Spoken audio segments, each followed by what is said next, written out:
Isang mabangis na bahay ang makikita na napapalibutan ng hamog. Sa loob, isang lalaki na may paso sa kanyang binti ang humingi ng karagdagang oras.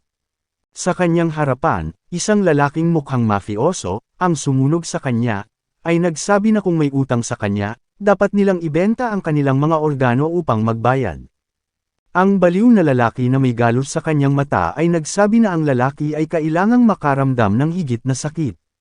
Sa kanya lang mauunawaan ang pakiramdam nang hindi niya maibabalik ang kanyang pera. Yung babaeng nakatayo sa likod niya parang nagtatype sa phone niya. Nang mapansin ito, halatang nagulat ang mafioso. Mabilis niyang inagaw ang telepono sa kamay nito na ikinagulat niya. Tinanong niya kung tumatawag siya ng pulis at sinabing hindi ito makakatulong. Pagtingin niya sa screen ng phone, nagulat siya. Siya ay nagte-text sa kanyang anak, sinasabing hindi siya makakausap sa sandaling ito at na hindi ito dapat umuwi sa anumang pagkakataon. Sabi ng baliw, imbes na saktan siya, pwede niyang sampilan ang anak para pahirapan. Napahiyaw siya sa desperasyon, nakikiusap na huwag nilang saktan ang kanyang anak habang pinipigilan siya ng dalawang alipors. Sinabihan ng mafioso ang mga goons na tumahimik silang dalawa para wala silang masabi. Sarkastikong sabi nito na ayaw niyang masaktan ang anak habang nakagapos ito. Bumukas ang pinto at ang mafioso, na may suot na baliw na ngiti, ay nagsabing dumating na ang anak.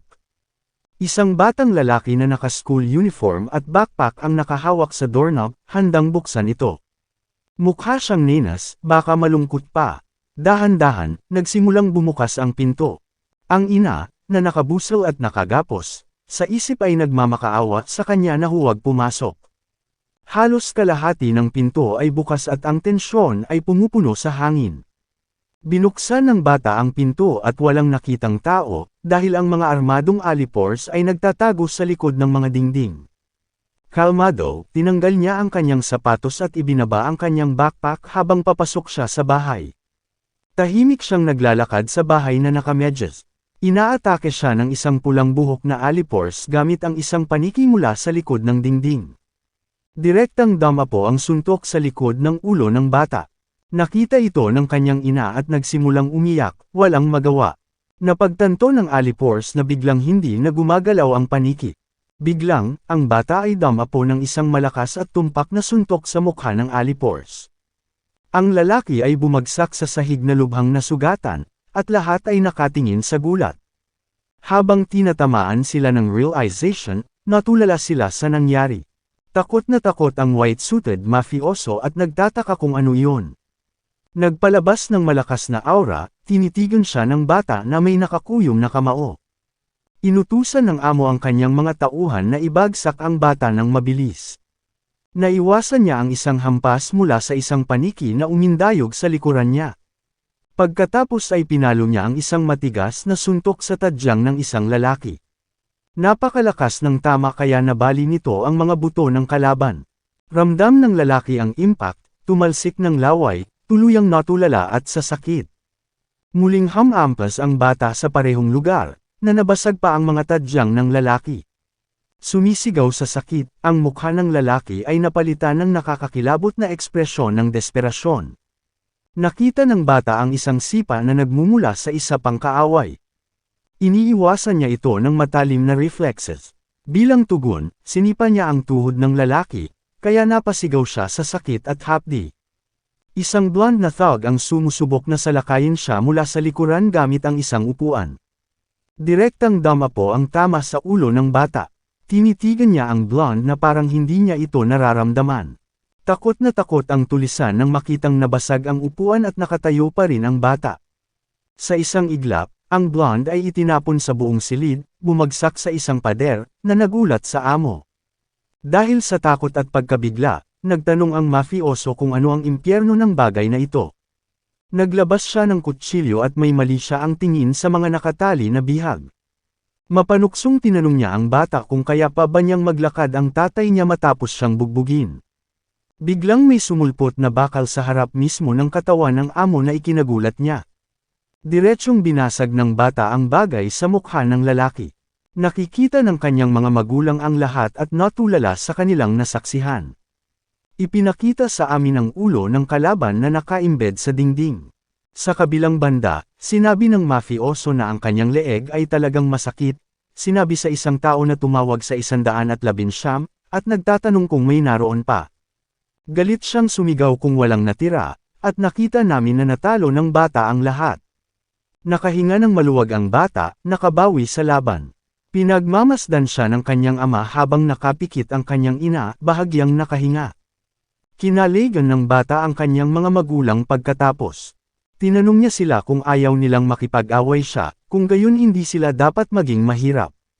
Bigla siyang bumagsak sa sahig, at sinisigaw ng kanyang ina ang kanyang pangalan sa kawalan ng pag-asa, Kang Sunwoo. Maya-maya, may nakita kaming malaking building. Ito ay isang ospital. Sa loob, maraming tao ang sumisigaw at umuungol sa sakit sa mga silid, kasama ang mga doktor doon. Isang lalaking nakasuot ng maayos na damit at nakasuot ng salamin ang nakatayo sa resepsyon ng ospital. Tinanong niya ang isang dalaga kung bakit nangyayari ang lahat ng kaguluhang iyon. Sinabi ng batang babae na inagaw ng nag-iisang piteng ang mga magulang ng isang lalaki, at natalo niya ang 10 alipors. Iyon ay ginawa ng isang high school student ng mag-isa. Nang marinig iyon, nagulat ang lalaki sa sitwasyon. Sinabihan ng nag-iisang piteng ang kanyang mga goons na tapusin siya kaagad, ngunit sinabi ng isa sa kanyang mga nasasakupan na si Kang mismo ang nagbabayad sa ospital. Sinabi ng isang blonde na lalaki na darating ang Black Bear, at tapos na ang kalaban. Naging interesado ang lalaki sa reception nang marinig ang pangalang Black Bear. Tinanong niya kung saang silid naroon ang high school student, at ang sabi ng receptionist ay 202. Bigla siyang tumakbo patungo sa silid. Habang tumatakbo, sinabi niya na kung ang Black Bear ay nasa lugar, siya ay isang mahusay na kandidato para sa isang manlalaban, at ito ay maaaring makatulong sa kanya na i-verify ang kandidato. Huminto siya sa harap ng pinto ng kwarto. Binasa ng lalaki sa suit ang pangalang Kang sa isang maliit na plaka, at sinabi na, sa kasamaang palad, nasangkot siya sa kanya. Tumingin siya sa maliit na bintana sa pinto, at sinabing naaawa siya sa estudyanteng iyon. Sa loob ng kwarto, nakita namin si Kang at ang isang napakatangkad at matipunong lalaki, bagay na hindi dapat maging tao sa kanyang abnormal na pangangatawan. Sinabi ng Black Bear na hindi niya naisip na tatawagan siya para lang sa ilang random na delinquent sa high school. Idinagdag niya na hindi siya dapat sisihin ni Kang, ngunit mayroon din siyang mga utang na dapat kolektahin. Nakatitig sa kanya, sinabi ng oso na ang kalaban ay isang kawili-wiling tao, dahil kahit na nakita niya ang halimaw sa harap niya, hindi siya natakot. Inalis ni Kang ang IV mula sa kanyang kamay, naghahanda upang labanan. Sinabi ng halimaw na kailangan niyang ipakita sa bata kung ano ang tunay na takot, at itinaas ang kanyang kamay para umatake. Mabilis na sumabat si Kang gamit ang isang malakas na suntok sa mukha. Ang parehong lalaki sa suit ay nanunood pa rin sa bintana, at sinabing ang bata ay napakabilis. Ang kalbo na lalaki ay madaling ibinaba ang kalaban gamit ang isang kamay, na pinipigilan siyang malamig. Ramdam ni Kang ang impact habang malakas ang pagkakatama niya sa sahig. Nakatingin pa rin sa bintana, sinabi ng lalaking nakasut na, gaya ng inaasahan, mananalo ang oso. Sinabi ng halimaw na kahit gaano kabaliw si Kang, kung atakihin siya, ibababa niya ito, at idinagdag na si Kang ay walang espesyal at mamamatay ng ganoon. Sa gulat na tingin, tinanong ng bear kung paano bumangon si Kang. Ang bida ay nagsasabi na siya ay nagsasalita ng masyadong maraming para sa isang tao na wala. Galit na galit, naasar ang lalaki sa pangungutya ng bata. Sinabi niya na iyon mismo ang nagpapasaya sa pagtatapos ng isang tao, at sinisingil ang bata na may nakakalokong ngiti. Ang lalaking nasa pintuan ay nagtatanong kung papatayin ba talaga niya ang bata, at sinabing kailangan niyang itigil ito ngayon. Iniwasan ni Kang ang suntok, na ikinagulat ng oso. Tinutukan niya ng malinis na sipa ang suntok sa mukha ng kalbo. Sa pagtataka, ang lalaking nanunod ay tila hindi makapaniwala sa nangyari. Ang mukha ng kalbo ay may deformed pagkatapos ng suntok, at siya ay bumagsak sa lupa. Sinabi niya na hindi man lang niya narinig ang pagbagsak ng Black Bear. Ngunit hindi sumuko ang lalaki at muling bumangon sa galit. Nagmamasid pa rin, sinabi ng lalaki na, tulad ng inaasahan, walang paraan na ang isang taong kilala bilang hari ng physics sa buong bansa ay madaling tanggalin. Tinanong ng maskuladong lalaki si Kang kung talagang naisip niya na mahuhulog siya pagkatapos ng isang sipa mula sa isang estudyante lamang. Ngunit agad na pinaulanan siya ng matigas na suntok ng bida. Mula sa pintuan, sinabi ng lalaki na wala sa mga ito ang may katuturan. Isa pang napakalakas na suntok ang ibinato ni Kang. Ang oso ay tila natulala pagkatapos ng mga suntok tulad ng mga iyon. Ngunit gayunpaman, hinawakan niya si Kang gamit ang kanyang malalaki at malalakas na braso at pinisil-pisil siya. Sinabi niya na kailangan niyang gamitin ang kanyang pinakamahusay na hakbang laban sa isang mag-aaral sa high school. Naalarma, sinabi ng lalaking nanunood na iyon ang signature move ng Black Bear, na tinatawag na Bone Crusher, at kailangan na niyang itigil ito ngayon. Dinudurog ng halimaw ang bata sa kanyang katawan ng buong lakas. Sabi niya, parang baliw, nagsisimula ng magmukhang katawa-tawa ang bida. Sa wakas ay kumilos, ang lalaking nakasuot ng suit ay pumasok sa silid at sinabihan ang oso na huminto. Ngunit hindi tumitigil ang lalaking nakamuscle at mas lalo pang niyakap ang bata na ngayon ay nakapikit. Ang taong sinubukang pigilan ang lahat ay kinikilabutan na ngayon sa sitwasyon. Napuno ng katahimikan ang silid, at ang lahat ay nananatiling nagyelo sa hindi kapani-paniwalang pag-igting. Nang mapansin ang isang bagay, nagulat ang oso. Iniisip niya kung ang kanyang mga pandama ay naging manhid at nagpapatunay na hindi, na ginamit niya ang lahat ng kanyang lakas. Gumalaw si Kang at ipinatong ang kanyang kamay sa balikat ni Kang, na ikinagulat ng lalaki sa presensya ng bata. Tinatanong niya kung paano gumagalaw pa rin ang bida at kung paano hindi nabali ang kanyang mga buto. Galit na galit, pinisil-pisil niya ang katawan ng bata ng buong lakas at sinabing sa pagkakataong ito ay lalabas na siya. Dahan-daang tumayo si Kang mula sa suntok, at muling nagtanong ang brute kung bakit hindi pa nabali ang kanyang mga buto. Talagang naghahanda na ang bida para maghatid ng napakalaking headbutt sa mukha ng kalbo. Sa sahig, tinanong ng lalaki kung pinalakas ng bata ang kanyang mga buto sa metal o iba pa. Si Kang ay naghatid ng isa pang headbutt, marahil ay mas malakas pa kaysa sa huli, na durog sa mukha ng lalaki. Ang mukha ng lalaki ay naging ganap na deformed matapos ang mga brutal na suntok. Sa ilang nakakabaliw na headbutts, ang bata ay patuloy na walang kapaguran. Ang lalaki sa suit ay nagsasabi sa bata na huminto dahil ang oso ay wala ng malay. Sinabi niya kay Kang na huminahon muna. Sinabi rin niya na kung lumaki ang away, mahirap linisin ang kalat. Tumawag siya sa telepono at sinabi na sa room 202, Building B, isang lalaki ang nasugatan sa cranial dahil sa isang aksidente sa sasakyan. Tinanong ni Kang kung sino siya at mga tanong kung kasama niya ang mga kriminal.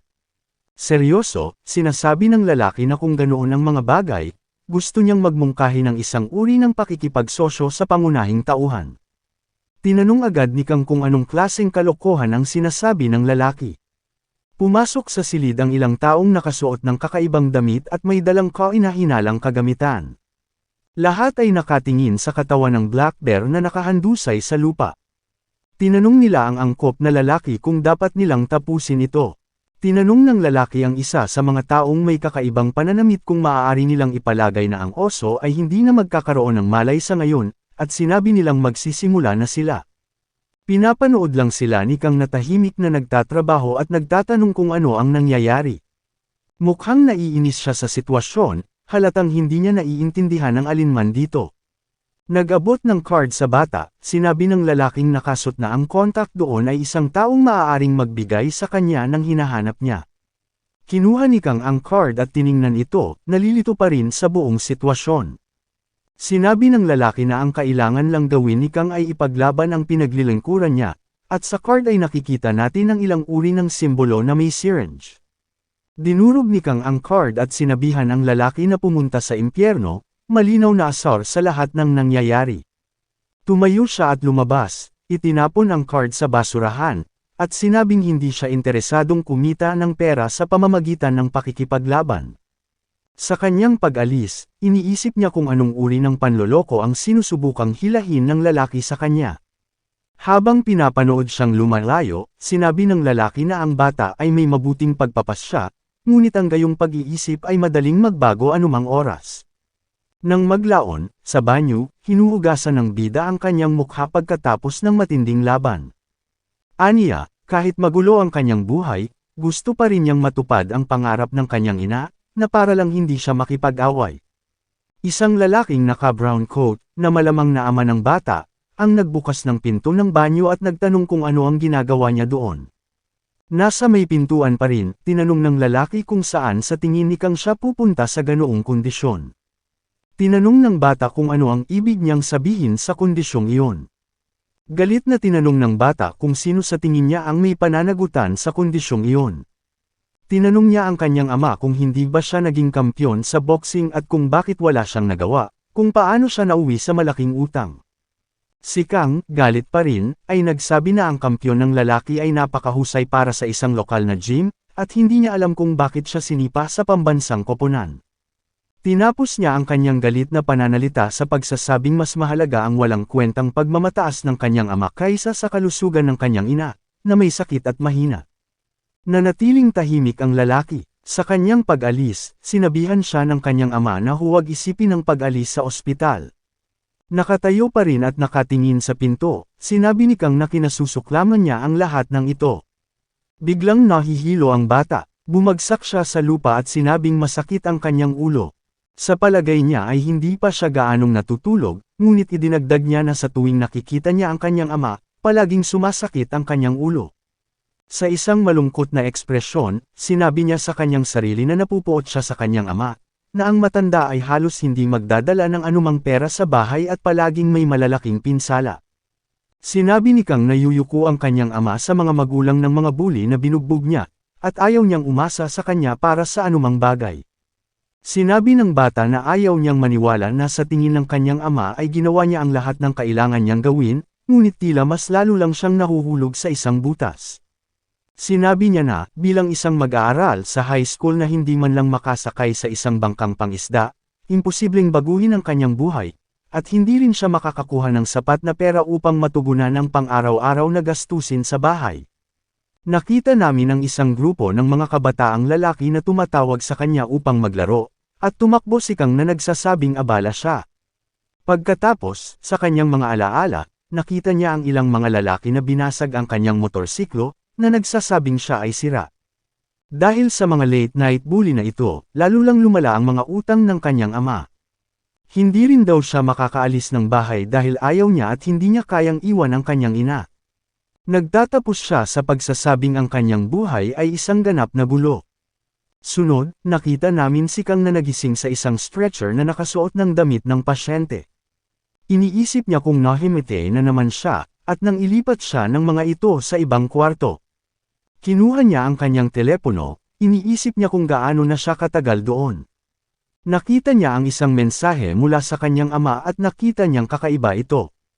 Sa mensahe, sinabi ng kanyang ama na sa wakas ay dumating na ang oras para sabihin kay Kang ang lahat ng gabiring iyon. Nagtataka ang bata kung ano pa ang tinatago ng lalaki.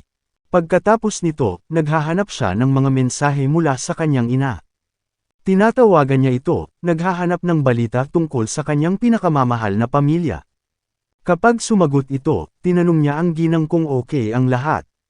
Sinabihan ng babae si Kang na huwag nang umuwi dahil may mga gangster na nagtatago doon at masyadong delikado, at nagulat ang bata. Idinagdag ng babae na dapat siyang manatili kung nasaan siya dahil inilipat siya nito sa ibang silid, pinalitan ang kanyang pangalan, at dahil doon ay magiging ligtas siya, at tinanong niya kung nasaan ang kanyang ina. Sinabi niya na nagtatago siya malapit sa isang istasyon ng pulisya sa isang motel at na hindi siya dapat mag-alala tungkol sa kanya at hindi maaaring manatili sa telepono ng matagal. Sinabi ng babae na dapat lumipat muna si Kang sa ngayon at binababa na niya ang tawag. Ang bata ay nananatiling nakatayo pagkatapos ng tawag. Nagagalit siya sa sarili niya at sinabing kasalanan niya kung bakit siya nasangkot sa mga lalaking iyon. Tumakbo siya palabas, kailangan daw muna niyang makipagkita sa kanyang ina. Biglang tumunog ang phone niya at nakita niyang tumatawag ang kanyang ama. Sumagot si Kang at binati ang lalaki, ngunit sa kabilang banda ay may nagtatanong kung anak ba siya ni Mr. Kang. Kinukumpirma ng bata ang tanong ng lalaki at tinanong kung sino siya. Sinabi ng lalaki na may masamang nangyari at ang ama ng pangunahing tauhan ay bumagsak at nawalan ng malay. Nabigla ang bata sa kanyang narinig. Nakita namin ang ama ng pangunahing tauhan sa lupa na may maraming pinsala matapos bumagsak at nasa paligid niya ang dalawa niyang kaibigan. Makalipas ang ilang oras, sa intensive care unit, nakita namin si Kang sa tabi ng kama kung saan na-hospital ang kanyang ama na may benda ang buong katawan. Ang lalaki ay walang malay at humihinga sa pamamagitan ng mga makina. Sinabi ng isang doktor na ang operasyon ay napakakomplikado at ang halaga lamang ng operasyon ay lumampas sa 100 milyong won, hindi pa banggitin ang mga sumunod na taon ng mamahaling paggamot. Nawala si Kang sa loob, umiiyak sa mahirap na sitwasyon na kinaroroonan ng kanyang ama. Ang bata ay umiiyak mag-isa sa sulok, nalulunod sa kanyang mga iniisip. Sinisisi niya ang sarili niya sa lahat ng nangyayari at parang pinagsisisihan niya ang lahat ng ginawa at sinabi niya sa sarili niyang ama. Ang bata ay ganap na nawala, hindi alam kung ano ang gagawin. Ngunit sa isang iglap ng alaala, naalala niya ang alok ng lalaking nakasut at ang card na kanyang itinapon. Tumakbo siya na nagsasabing kailangan niyang hanapin ang silid kung saan itinapon sa basurahan ang pulang card. Pagbalik sa parehong lugar, ang silid 202, kung saan siya nakipaglaban sa itim na oso, binuksan niya ang pinto pagkatapos tumakbo ng husto upang makarating doon ng mabilis hanggat maaari. Hinahanap niya ang card sa kanyang tuhod sa isang huling pag-asa. Sa kasamaang palad, hindi niya mahanap ang card sa basurahan na iyon. Ang kalaban ay nagsimulang sisihin muli ang kanyang sarili sa matinding kawalan ng pag-asa. Umiiyak, humingi siya ng tawad sa kanyang ama, sinabing wala siyang magagawa. Sa sobrang kalungkutan, sinabi niya na mas maganda kung natapos na lang siya. Sa isang huling stroke ng pag-asa, ang parehong lalaki sa suit ay lumitaw sa pinto at nagtanong kung hinahanap ni Kang ang card sa anumang pagkakataon. Tinanong niya kung, sa anumang pagkakataon, nagbago ang isip ng bata. Mabilis na itinanong ng bida kung magkano ang maibibigay sa kanya ng lalaki bilang bayad. Sinabi ng lalaki na kikita siya ng hindi bababa sa 10 bilyong won, at nabigla si Kang sa halaga. Idinagdag pa ng parehong lalaki na kahit hindi siya manalo, makakakuha pa rin siya ng kasikatan at dahil dito, maraming pera, at tinanong niya kung sasama si Kang. Sa magkaibang kwarto, pareho silang nakaupo sa isang table na magkaharap. Ang lalaki sa suit ay nagsasabi sa kalaban na gawin ito sa kanyang sariling oras at huwag magmadaling pumirma sa mga papeles. Sa pagbabasa ng papel, hinanap ni Kang ang pangalang Fighting Word Strange at tinanong kung ano ito. Sinabi ng lalaki na ito ay isang fight tournament na nagaganap sa ilalim ng lupa, at ang mga manlalaban nito ay mga halimaw na may napakataas na pisikal na kakayahan dahil sa ilegal na droga. Sinabi ng bida na hindi siya gagamit ng ganoong uri ng ipinagbabawal na gamot na tinatawag na dopang. Pagkatapos nito, binuksan ng lalaki ang isang malita na puno ng iba't ibang vial na naglalaman ng iba't ibang likido. Sinabi niya na ito ay hindi lamang anumang ordinaryong dopang, at depende sa uri, maaari itong magbigay ng isang tao sa bingit ng kamatayan supernatural na lakas. Ngunit idinagdag niya na, malinaw naman, ang dopang ay opsyonal at hindi sa pilitan. Tinanong ni Kang kung sino ba talaga ang lalaking nakatayo sa harapan niya. Humihingi ng paumanhin ang lalaki sa pagkaantala sa pagpapakilala sa kanyang sarili at sinabing ang kanyang pangalan ay Kim Min-sok, at nagtatrabaho siya para sa isang VIP client ng Fighting Word. Sinabi niya na ang talagang mahalaga sa ngayon ay hindi kung sino siya, ngunit ang isyo ng dopang. Sinabi ni Kim na wala pang isang nagwagi na nanalo nang hindi gumagamit ng ilang uri ng dopang. Matigas na sabi ni Kang na sinabi na niyang hindi niya ito gagamitin, at sinabihan siya ng lalaki na makinig man lang bago makipag-away. Sa kanyang pag-iisip, ang bida ay asar, iniisip na malinaw na hindi nakikinig sa kanya si Kim. Ipinaliwanag ni Kim kung paano gumagana ang mga bagay. Kung papasok si Kang sa top 20 fighters, maaari siyang pumili ng sponsor. Sa puntong iyon, maaari niyang piliin ang VIP na pinagtatrabahuhan ni Kim upang i-sponsor siya at pumunta sa tagumpay sa kanilang suporta. Isang bagay na simple, sinabi ni Kang na tinatanggap niya at hiniling sa kanila na ibigay na lang sa kanya ang pera, dahil iyon lang ang kailangan niya. Sinabi ni Kim na problema iyon dahil mababayaran lamang siya kung pumasok siya sa paligsahan, at nagulat si Kang. Tinatanong niya kung nagbibiro ang lalaki at gustong malaman kung kailangan niyang makipagtulungan sa kanya. Sinabihan siya ni Kim na huminahon at tinanong kung ang pera na kailangan niya ay para mapanatiling ligtas at malusog ang kanyang pamilya. Natarante si Kang at tinanong kung sino siya at kung ano ang sinasabi niya. Sinabi ni Kim na hanggat ipinaglalaban ng pangunahing tauhan ang kanyang amo, magiging ligtas ang kanyang pamilya at mababayaran ang mga bayarin sa ospital ng kanyang ama, at ilalayo pa nila ang mga nangongolekta ng utang sa kanilang lahat. Tinanong agad ng bata kung paano niya pinagkakatiwalaan si Kim nang wala sa oras. Biglang tumawag ang kanyang ina at agad naman itong sinagot. Tinatanong niya kung may nangyari sa kanya na natatakot sa pinakamasama. Sinabi niya na narinig niya na binayaran ni Kang ang pagpapagamot ng kanyang ama at nagpadala pa siya ng mga bodyguard para protektahan siya. Hindi alam ni Kang kung ano ang sasabihin sa hindi inaasahang pagkakataong iyon. At sinabi ni Kim na inihahanda ang isang ligtas na bahay kung saan makakapagpahinga ang kanyang ama sa kapayapaan. Sinabi ng lalaki na walang gaanong dapat gawin dahil ang bida ay walang maraming pagpipilian. Pagkatapos ay sinabi ni Kang sa kanyang ina na ang mga taong naroon, silang lahat, ay ipinadala niya, at sinabi sa kanya na kailangan niyang ibaba ang telepono at makikita siya sa ibang pagkakataon. Ang kanyang ina ay tinatawag ang kanyang pangalan sa pag-aalala, ngunit ang sabi lang niya ay tatawagan siya nito mamaya. Mukha namang gamaan ang loob ni Kang matapos medyo kontrolado na ang sitwasyon sa kanyang pamilya. Tinatanong niya kung ano ang lahat ng ito at kung ito ay ibabawas sa 19 bilyong won. Ngunit sinabi ni Kim na ang 10 bilyon ay panimulang halaga lamang, at nagulat si Kang. Dahil depende sa kung gaano karaming tao ang tumaya sa kanya, ang kabuuang halaga ay patuloy na tumataas. At sa isang tagumpay, maaari siyang kumita ng hanggang 15 bilyong won. Sinabi ni Kang na nakakabaliw iyon, ngunit idinagdag ng lalaki na tiyak na hindi ito imposible.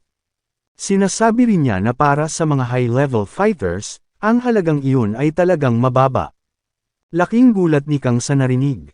Ngunit nalaman niya na ang ilang karaniwang kakompetensya ay maaaring mamatay o mawalan ng buhay, at sa katunayan, 10% lamang ng mga paunang kalahok ang umalis sa paligsahan ng hindi nasaktan. Sinabi ni Kang na nakakabaliw na napakaraming tao ang nawalan ng buhay, ngunit ang fighting word ay nananatiling nakatago.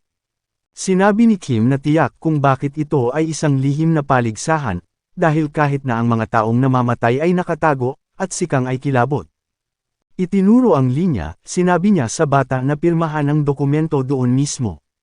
Iyan ang unang hakbang sa paggawa ng death alibi. Kinilabutan ng bida nang marinig ang tungkol sa alibi. Sinabi ni Kim na sponsor ng ospital ang paligsahan dahil ito ang pinakamagandang lugar para sa paggawa ng mga death alibi. Sinabi niya na sa pamamagitan ng paglalagay ng kamera sa isang partikular na lugar at pagbili sa pangalan ng tao, walang kamatayan na hindi maaaring magpeke. Nagtatanong ang bata kung ano ang mangyayari kung iuulat niya ito at kung ano ang gagawin nila sa kanya. Sinabi ni Kim na hindi mahirap sabihin na siya ay isang baliw sa mabibigat na gamot, dahil sino ang maniniwala sa ganoong bagay. Sinabi rin niya sa kanya na huwag mag-alala dahil idedeclare siyang patay bago pa man magkaroon ng pagkakataong mag-ulat ng anuman, at sinabi ng bata na ito ay kabaliwan. Nakatitig sa kanya, sinabi ni Kim na ito ang kagandahan ng sistema ng ospital.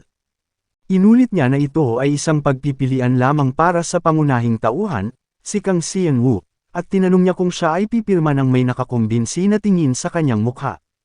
Sinabi niya na ang ilang mga tao ay tumatagal ng mga araw upang mag-isip ng sagot sa tanong na iyon. Sinabihan ni Kang si Kim na tuparin ang kanyang pangako at umupo para pirmahan ang papel. Biglang ngumiti ang lalaki habang pinapanood si Kang na pinupulot ang papel. Biglang lumapit kay Kang ang isang nurse, at tinanong niya ito. Ngunit wala saan, tinusok niya ang isang hirenggilya sa leeg ng pangunahing tauhan, na ikanalito nito. Hinugot niya ang karayom at galit na nagtanong kung ano ang nangyayari doon. Ang epekto ay mabilis na pumapasok, na nagpapahina sa bata. Humingi ng tawad si Kim at sinabing pampamanhid lang ang pagdadala sa kanya sa arena. Sinabi niya kay Kang na tandaan na ang kanyang mga kamag-anak ay magiging ligtas lamang kung siya ay lalaban sa paligsahan. Pagkaraan ng ilang oras, ang binata ay nagsimulang magising sa isang maliwanag na liwanag at isang silhouette sa kanyang mga mata. Iniisip niya kung patay na ba siya dahil kakaibang sitwasyon ito. Binuksan niya ng buo ang kanyang mga mata at nakita niya ang isang lalaki na may kakaibang pananamit, nagtatanong kung ano ang ginagawa ng mga ito sa kanya. Maya-maya ay nakarinig siya ng ilang ingay mula sa mga taong nagmumula sa isang pinto. Ang bata ay nakahiga sa isang stretcher at tinanong ang lalaki kung nasaan siya. Sinabihan lang siya ng lalaki na manahimik at magpatuloy, dahil malapit na niyang malaman kung anong uri ng lugar iyon. Tinapos niya sa pamamagitan ng pagsasabi na may nakakatakot na tingin na ang lugar na ito ay impyerno. Sa magkaibang building, may nakita kaming dalawang lalaking nag-uusap. Isa na rito ang vice leader ng grupong Hosen. Ang pangalan niya ay Cha Yun-woo. Tinanong niya si Kim kung sino ang kasama niya, kung talagang may katuturan ito. Tinitingnan niya ang isang larawan ni Kang at nagtanong kung isang batang high school student ba talaga ang kanilang bagong kinatawan dahil nagawa niyang talunin ang Black Bear. Sumagot si Kim ng oo at sinabing maging si Vice President Hagnam ay natawa sa ideya ng una niyang marinig ito. Medyo iritadong tanong ni Yen. Asks why that is. Kim replies that he needs the vice president to underestimate them because of Kang, no matter how ridiculous that idea may seem. Yen questions if he's saying that with just this one student they could bring Hagnam down. Kim says they examined Kang's body after the Black Bear's move called Bone Crusher. He says the boy's physical condition is beyond what anyone can imagine. The vice leader immediately questions what he just said, sounding very surprised. Elsewhere, we see Kang waking up with the silhouette of a man kicking him in the face. He jolts awake, startled by what he's seeing. Then a man in a strange uniform points a gun at the guy in black, ordering him to back off. The guy says it was just a joke and backs away. Suddenly, a drone starts speaking, telling Kang to get up and says the registration is complete, and the protagonist asks what that is. He comes to his senses and wonders where he is and why he's wearing this uniform. The drone warns that the first random battle is about to begin, and Kang gets scared. The system says that the first match will be determined based on the suitability of 200 fighters who must proceed to the main battle arena. It adds that this is the doping test system, and that each fighter has received a random doping shot that will enhance their physical attributes, and that, at that moment, the VIPs are watching the fights and placing bets on the winners. Kang's opponent soon grabs his doping shot to use it, but the protagonist says he's broken promises before, like not fighting in others, especially to his mom, but he won't break the one about not using those drugs. He then hears a scream behind him and gets startled. Looking back, he sees the opponent's doping syringe on the ground, surrounded by blood. Then he observes his opponent with an incredibly strong and altered appearance, completely out of control. With a terrifying face and an insanely intense purple aura, he says he received the power doping. Kang wonders what the hell he's seeing. In the blink of an eye, the opponent jumps and charges at him with a double kick. The protagonist quickly dodges, and the blow hits the wall hard, cracking and even breaking it. Kang questions what kind of monster he's looking at. The enemy's body structure now appears much larger, muscular, and bizarre. Noticing this, the boy wonders how those muscles appeared on the guy's body since they weren't there a moment ago. The camera drone is just hovering there, while the rich people watch the fight from behind. This device announces that the fighter Han Chae-il has successfully boosted his power. Han says he hit the jackpot by powering up with doping, and that his luck is the best. He also says he wants to get out of that place and crush the guys who used to mock him for being skinny. He suddenly jumps and charges at the protagonist. He says he's going to annihilate this little brat standing in front of him, referring to Kang. The protagonist, with a bit of mockery,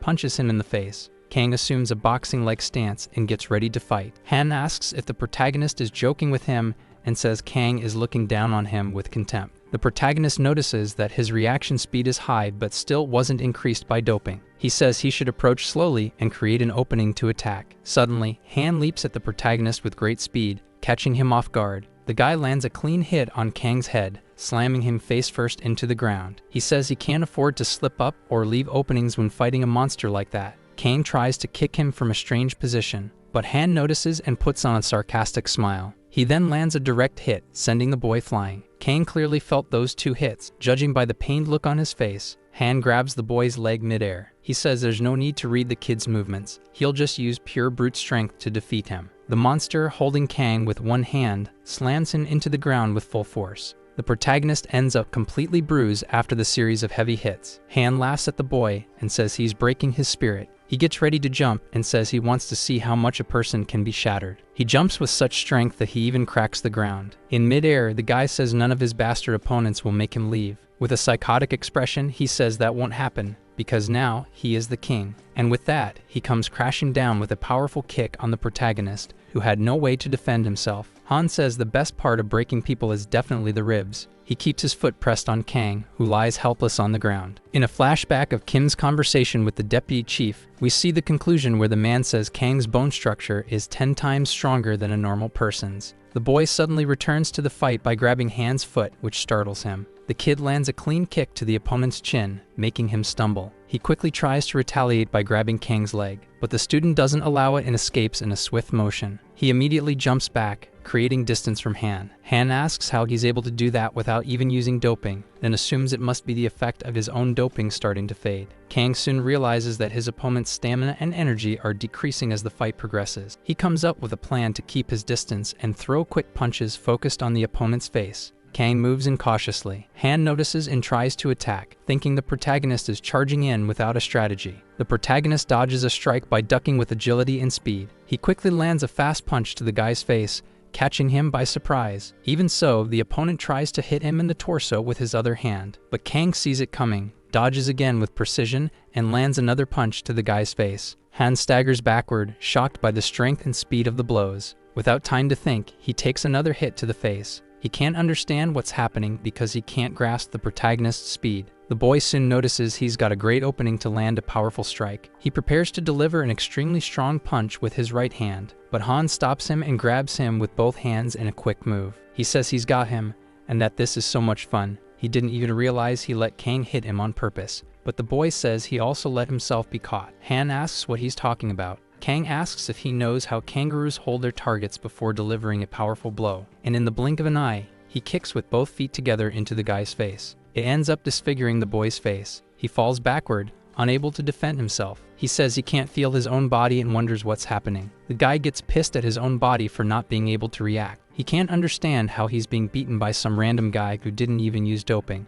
Looking ahead, he sees the doping that was supposed to be used by Kang. He quickly grabs the syringe while Kang watches, already predicting what he's going to do. He starts running and tries to stop Han. The kid jumps, ready to land a powerful kick on the guy. But unfortunately, Han injects the doping syringe directly into his head. The system announces that the stamina doping has been successfully applied. Han then jumps and charges at the protagonist with a body slam that he couldn't defend. The boy takes the full impact and gets badly hurt. The opponent holds him in the air and asks if he's ever heard of a skinny punk. Han slams him hard to the ground, breaking the floor into several pieces. Kang is left completely battered from the blow. The drone approaches his body and starts to observe him. Han tells the drone to get out of his way and pushes it aside. He says this isn't over yet and gets very close to the protagonist. The guy starts choking the protagonist and says he needed this after being the receiver. He then says that for punks like the boy, he's going to cut off his breathing completely. Just before passing out, Kang remembers his father. The protagonist headbutts his opponent square in the face,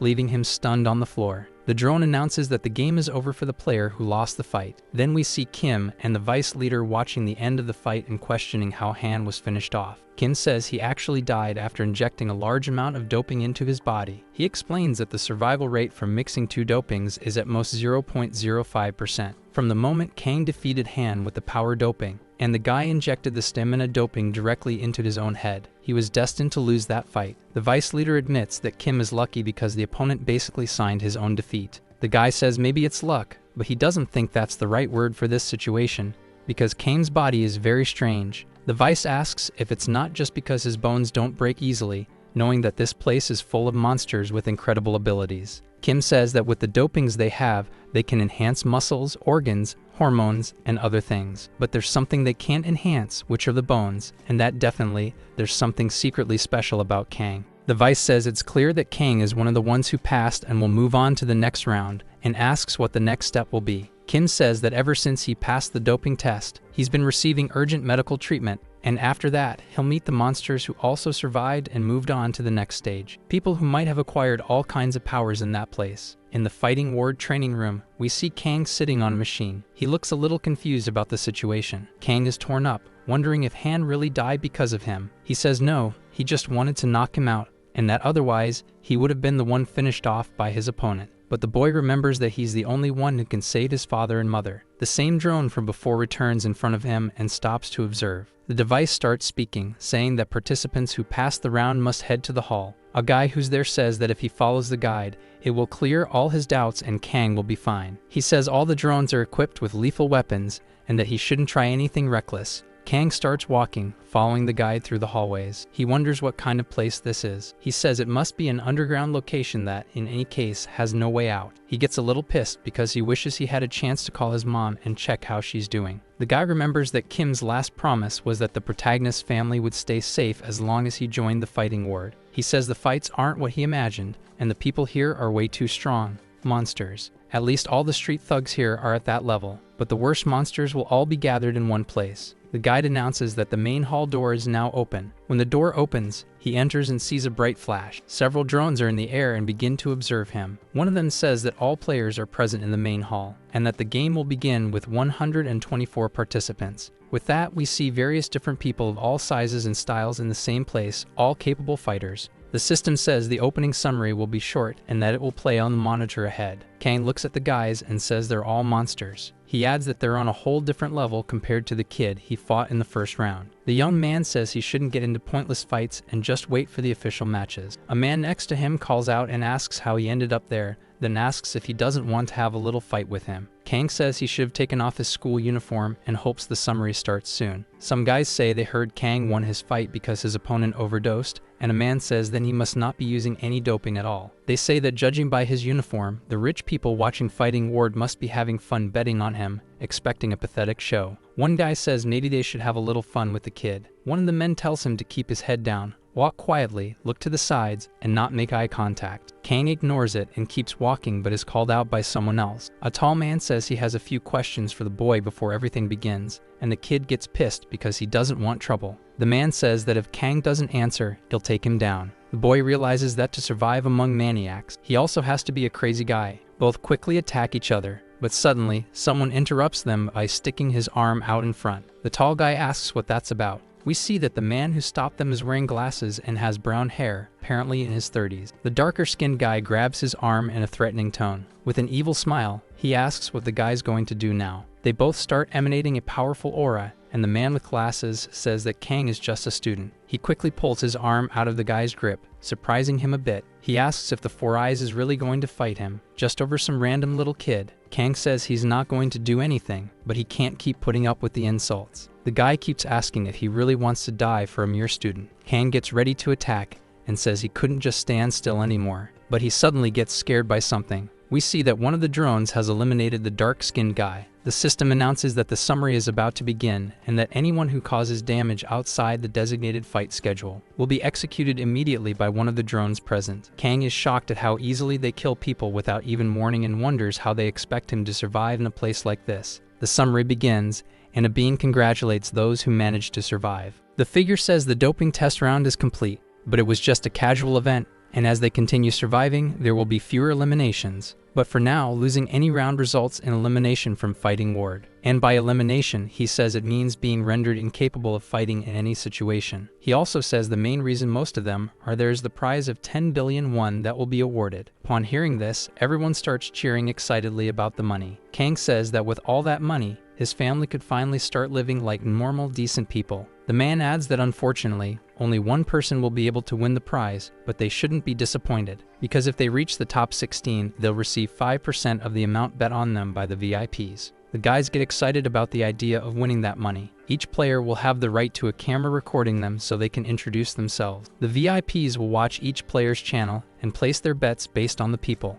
In short, the more attention the players get from the VIPs, the more money they'll earn. For now, they should try to keep the VIPs on their side and make sure they'll have a good amount of money at the end of it all. Now, rooms have been arranged for the participants to stay in after their fights, and for now, they're free to choose whichever rooms they want. Some questions will be asked by the people who are watching the fighters. Some guys say that to attract the attention of the VIPs, they need to show strength and that they should enter the same room as Kang. The young man says finding a decent room will be difficult, but the same guy with glasses who saved him tells him not to worry, because he won't let anything happen to the boy before the official matches begin. Kang feels a bit suspicious but still accepts the man's partnership. Then he sees someone walk by and watches them, thinking they look strangely familiar. The guy says they should keep looking for a room to stay in. Kang suspects the man's behavior because he was insulted because of the kid and now wants to look for a room together with him. He says he doesn't know his motivation but doesn't want to trust him 100% because everyone there is dangerous. The guy asks what he's still doing just standing there. The same two guys from before say that room already has a group formed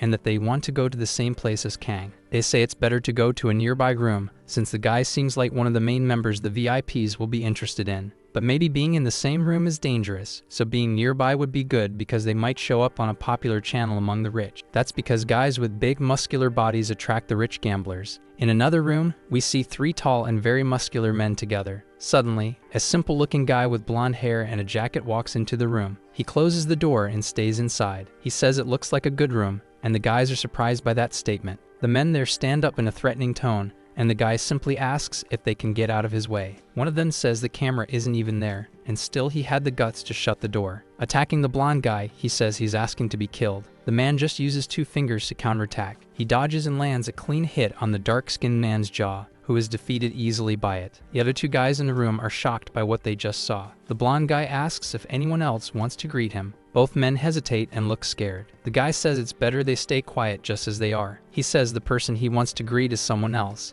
and it's revealed to us that his name is Han Minsu, and he's 19 years old. Outside the fighting ward, we see a car on a bridge. Inside the vehicle, we see Kim delivering the news that the vice president has once again teamed up with Choi Mek-shun, the former tournament champion, and the vice chief doesn't like it. He questions the path to take now because his only salvation is a kid who's still in high school. Kim says that if Kang makes it into the top 16, he'll be eligible for the second round of fights with doping, because with his body he has a high chance of reaching an elite enhancement level since his bones are 10 times stronger than normal, and with just one more doping shot, he could become a record-breaking monster. The vice chief says it'll be a bit difficult to keep him on their side, because other VIPs and even fighters will try to sabotage him. Kim says they shouldn't worry about that right now, because the members of the room Kang entered are the 5 with the lowest VIP views after the doping round. The vice chief ends up being surprised by that. Back to Kang, the same man from before says it's not that easy to get views, because the audience tends to gather around fighters who have already won before,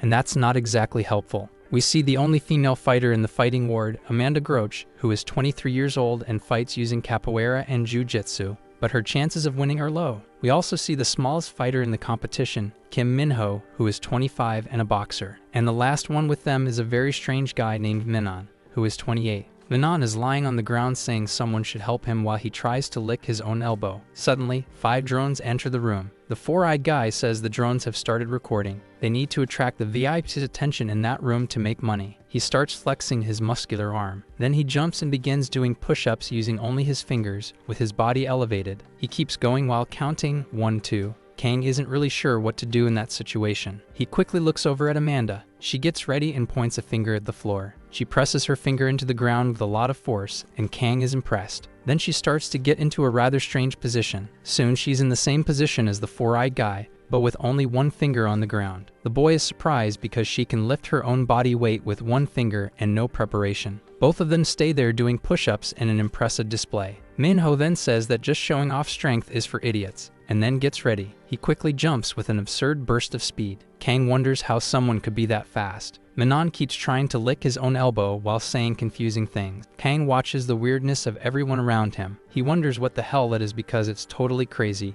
and who the hell would waste time watching that. Suddenly, the system announces that the 124 fighters have had their matches decided. Everyone in the room looks at the big screen, checking out their opponents. Kang's opponent is a man named Kai, who has red hair and an X-shaped scar on his face. In another location, specifically in a building, we see Kim and the deputy chief, who asks if this Kai is a good fighter. The man responds that he hasn't lost a single match since his days as a practitioner of a martial art called Lethwei. Confused, the deputy chief asks if he really said Lethwei, not knowing what it is. Kim says it's a martial art similar to Muay Thai in many aspects, but different because it's more brutal and causes more damage. The deputy chief asks if Muay Thai isn't already one of the most powerful fighting sports, where most attacks land and do major damage. Kim responds that this martial art is even worse. Not only do they fight without gloves, but even headbutts are allowed. They always aim for the face or head, which is ironic, since one of the strongest bones in the body is the skull, but even so, any damage there can be fatal. which is why it was banned from official tournaments. But the most dangerous aspect of lethwei lies elsewhere. Strikes to the back of the neck and even to the spine are allowed,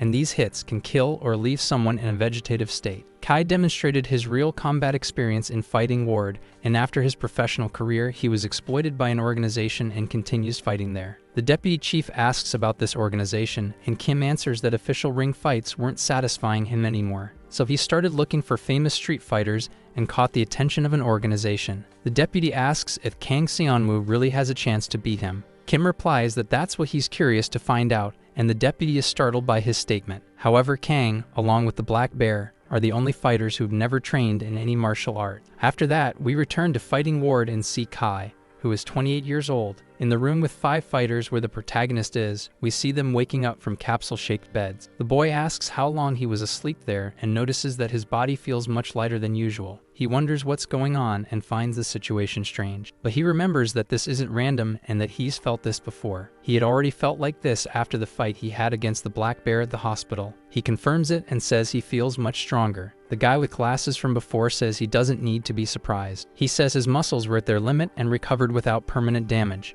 which is why he feels stronger. He says that Kang probably never had to push himself to his limit like that before. The boy realizes that he really had never fought at his limit until that battle with the Black Bear. Still talking, the four-eyed man says he probably recovered his usual speed and that maybe he used a recovery-type doping. Kang says he was curious about something from the other day, and the guy listens. He asks why the man risked getting hurt to defend him. The man says he did it because Kang reminds him of his son. He says he tries to be a good father, but his son doesn't like him much and has a debt to be paid with the loan sharks. Kang says he's here too, and the man finishes by saying yes, he's there to set things right. But when he saw the boy alone there, he couldn't help but remember his son's situation and couldn't just stand there watching everything happen without doing anything. Kang tells him to stop wasting time with him. The boy tells him to survive and to take care of and spend time with his own son, because if he dies, none of this will have any meaning. The man realizes what he just did and is surprised for a moment. He puts Kang in a playful chokehold and tells him to help him one more time, but the young man says that's not what he meant. Suddenly, they hear someone say that something is ridiculous, and when they look, they see Minho indignantly questioning why he's not in the main arena. He says he's the guy who can touch his own elbow with his tongue,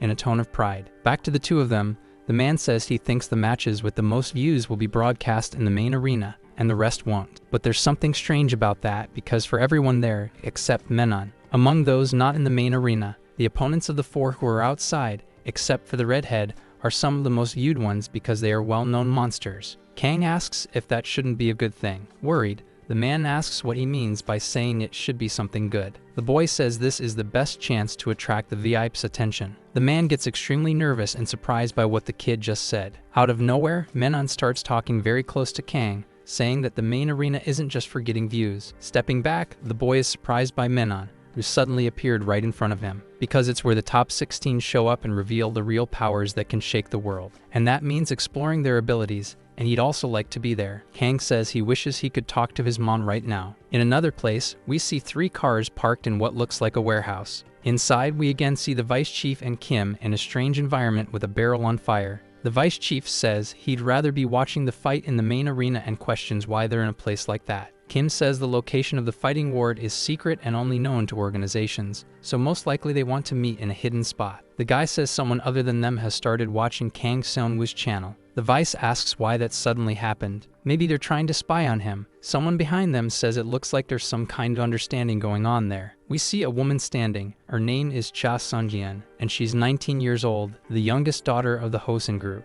The girl says she's just interested in a young student named Kang Seonwoo, and that's all. The vice says it hasn't been long since she was fired from the company, but now they're following him around like rats. Kim says he can see that the young lady got interested in the boss. The vice chief, completely irritated, asks who he's calling little sister, and adds that she's just an illegitimate daughter. While walking down the stairs, the girl comments that was harsh, because she even dropped out of school to help her 2 brothers in the company. But she thanks him for finding such an interesting place like this, so she says she's probably grateful. The vice says either way, it's better if she stays quiet and gets out of there. A car suddenly arrives at the location, and a guiding drone, like the ones from the fighting ward, shows up, surprising everyone. Two men in strange clothes and the drones say they're going to take them to the main arena of the championship. Sometime later, someone tells Chash she can remove her blindfold. When she does, she finds herself in an elegant place with red and very comfortable armchairs. The girl asks what kind of place this is. We see that this is the main fighting arena of the fighting ward, a large and beautiful place. A security guard says that as she can see, this is the arena, and she's in the room where the 16 VVIPs stay. After that, she says she's finally here as she looks around. In the playground of the big shots, the place where they have fun, Kim and the vice chief are also in places like hers, and the vice says the place is just as big as he imagined. The guy with glasses says that once the current fight ends, the match of Kang Seon-woo from room 10 will begin. Suddenly, a loud bang is heard, and the two are startled by the situation. In the arena, the same blonde guy from before is squeezing a man's neck against the wall. The vice chief asks what kind of monster that man is. Kim says his name is Han Min-soo, and he's the same age as student Kang. The guy asks if he's also another student, just like the protagonist. The man says that although he's not technically a student because he dropped out of school, Kim says that school is strange for having two monsters in it, and another guy doesn't quite understand. He says that a guy named Han Min-soo used to attend the same school that the protagonist Kang Seon-woo goes to. Back to Han in the arena, he easily defeats his opponent. The guide announces that the battle between Room 9 and Room 29 has ended, and the fighter Han Min-soo has won, and now the battle between Rooms 10 and 3 will begin. He tells the fighters to enter the arena. The protagonist and his roommates enter the area together. Startled, the man from before says that the arena's scale is completely different from the previous one. The system announces that fighter Kim Minho must prepare to enter the arena. He gets ready and waits for his fight with a bit of disdain. The guide says that competitors who have finished their matches should leave the area. Han calmly walks toward the door behind Minho.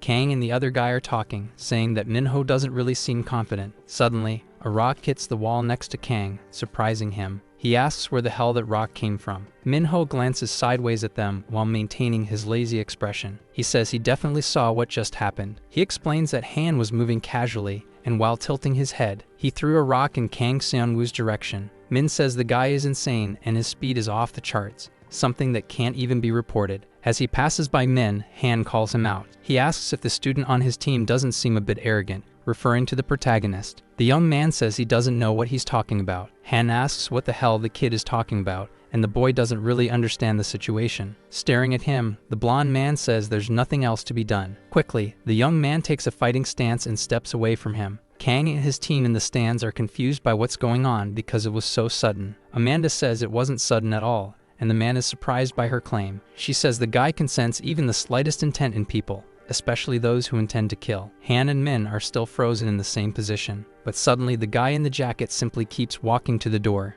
Min says the guy made him think he intended to kill him, making him imagine things, and that this guy definitely doesn't mess around. After that, we see the mental vision Min was having when Han was near him, all in his head. The young man wonders if he's really that weak and how he could get his revenge like this. A man behind him asks where he's looking, and the boy refocuses. We're introduced to a guy named Paze, 31 years old, and a wrestler. We see the president of a hotel, a VIP, who says he sponsored Paze because of his wrestling style and asks about it. A man next to him says it doesn't matter how he hits. Wrestlers will drag you to the ground, and that's it. Because once someone's been dominated, there's no escape. They use throws, joint locks, and other techniques. That's why MMA fighters master wrestling on the ground. In short, wrestling is a hybrid with the strongest base of all martial arts. Because if they survive the punches, wrestlers can use multiple moves from different styles. But in this case, where there's a huge physical difference, the fight won't be complicated. The guide says the fighters are ready and that the fight between Kim Min-jo and Paze can begin now. Min takes a fighting stance as he waits for Paze's moves. Paze asks if he's a boxer, and judging by his hand, he's never fought without gloves before, and that it's pretty sad the kid's first opponent had to be him.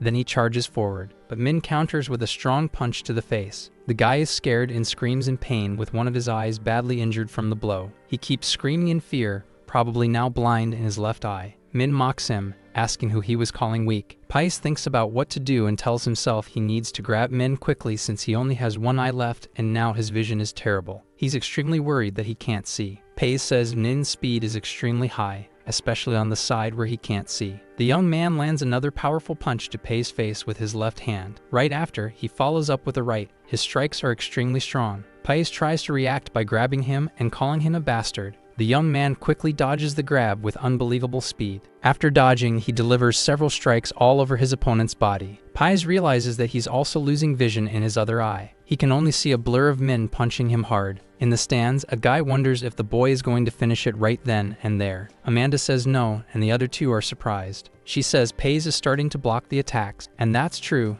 He seems to be getting used to the young man's movements. Min suddenly senses something and becomes alarmed. In a split second, Pais almost manages to grab him, but the young man quickly dodges backward and escapes his reach. He questions why he had that reflex, given that he's the one attacking. On the other side, the man is trying to figure out what's happening. He notices that his remaining eye is beginning to clear up. Pais says he feels as if every hair on his body is standing from head to toe. He focuses and says that's exactly it. He says everything is fine and that in this moment he's going to shut off and closes his eyes. Min questions what he's doing by closing his eyes and doesn't know what kind of trick he's planning. But while throwing a powerful punch, the boy says the fight is already decided. Suddenly, even though he can't see, Pais manages to block the boy's attack. Everyone watching is shocked by what just happened. Min realizes that if Pais catches him, he'll be killed and must get out of there fast. Unfortunately, while dodging, he collides with Pais' hand, who grabs him. He lifts him and throws him backward in a strange but very effective move. The man slams him hard to the ground, even cracking and breaking the floor. From the stands, someone says the man used a move called hip throw. The VIP funding Pais asks what just happened.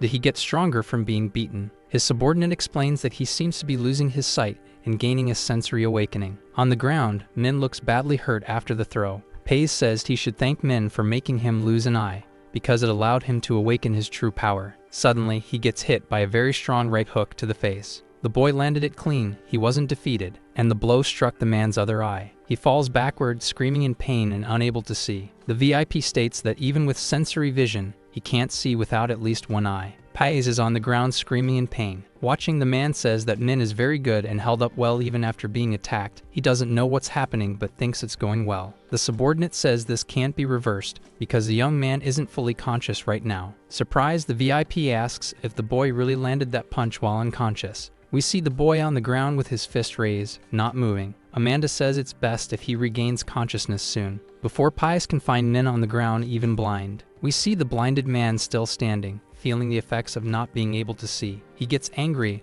and says now he really can't see anything, but he apparently has a kind of sensory vision and can perceive where things are around him. He asks what this is. Now Pais can feel the ground, even the grains of sand. He can hear his opponent's heartbeat, things that seemed impossible. He can even feel the difference in air pressure on his body. On top of that, he has the sensation of seeing even with his back. The guy is euphoric about it. He treats it like a kind of natural doping and feels great. He laughs like a madman and says he was disappointed not to get a power doping, but now that he's gained this natural doping, he'll be constantly improving. Pais says he's grateful to the little bastard for doing this to him, and that now he'll let him rest for eternity. He quickly jumps forward in an attack. Min is unconscious on the ground. In his mind, he says his body won't obey his will. He remembers someone lying dead on the ground, and says he will definitely find the man who did this. The boy remembers a man saying that if he wants to find the one who finished off his brother, he should call him, and handed him a card from the fighting ward. In his subconscious, he calls out for help from his brother. Back in the real world,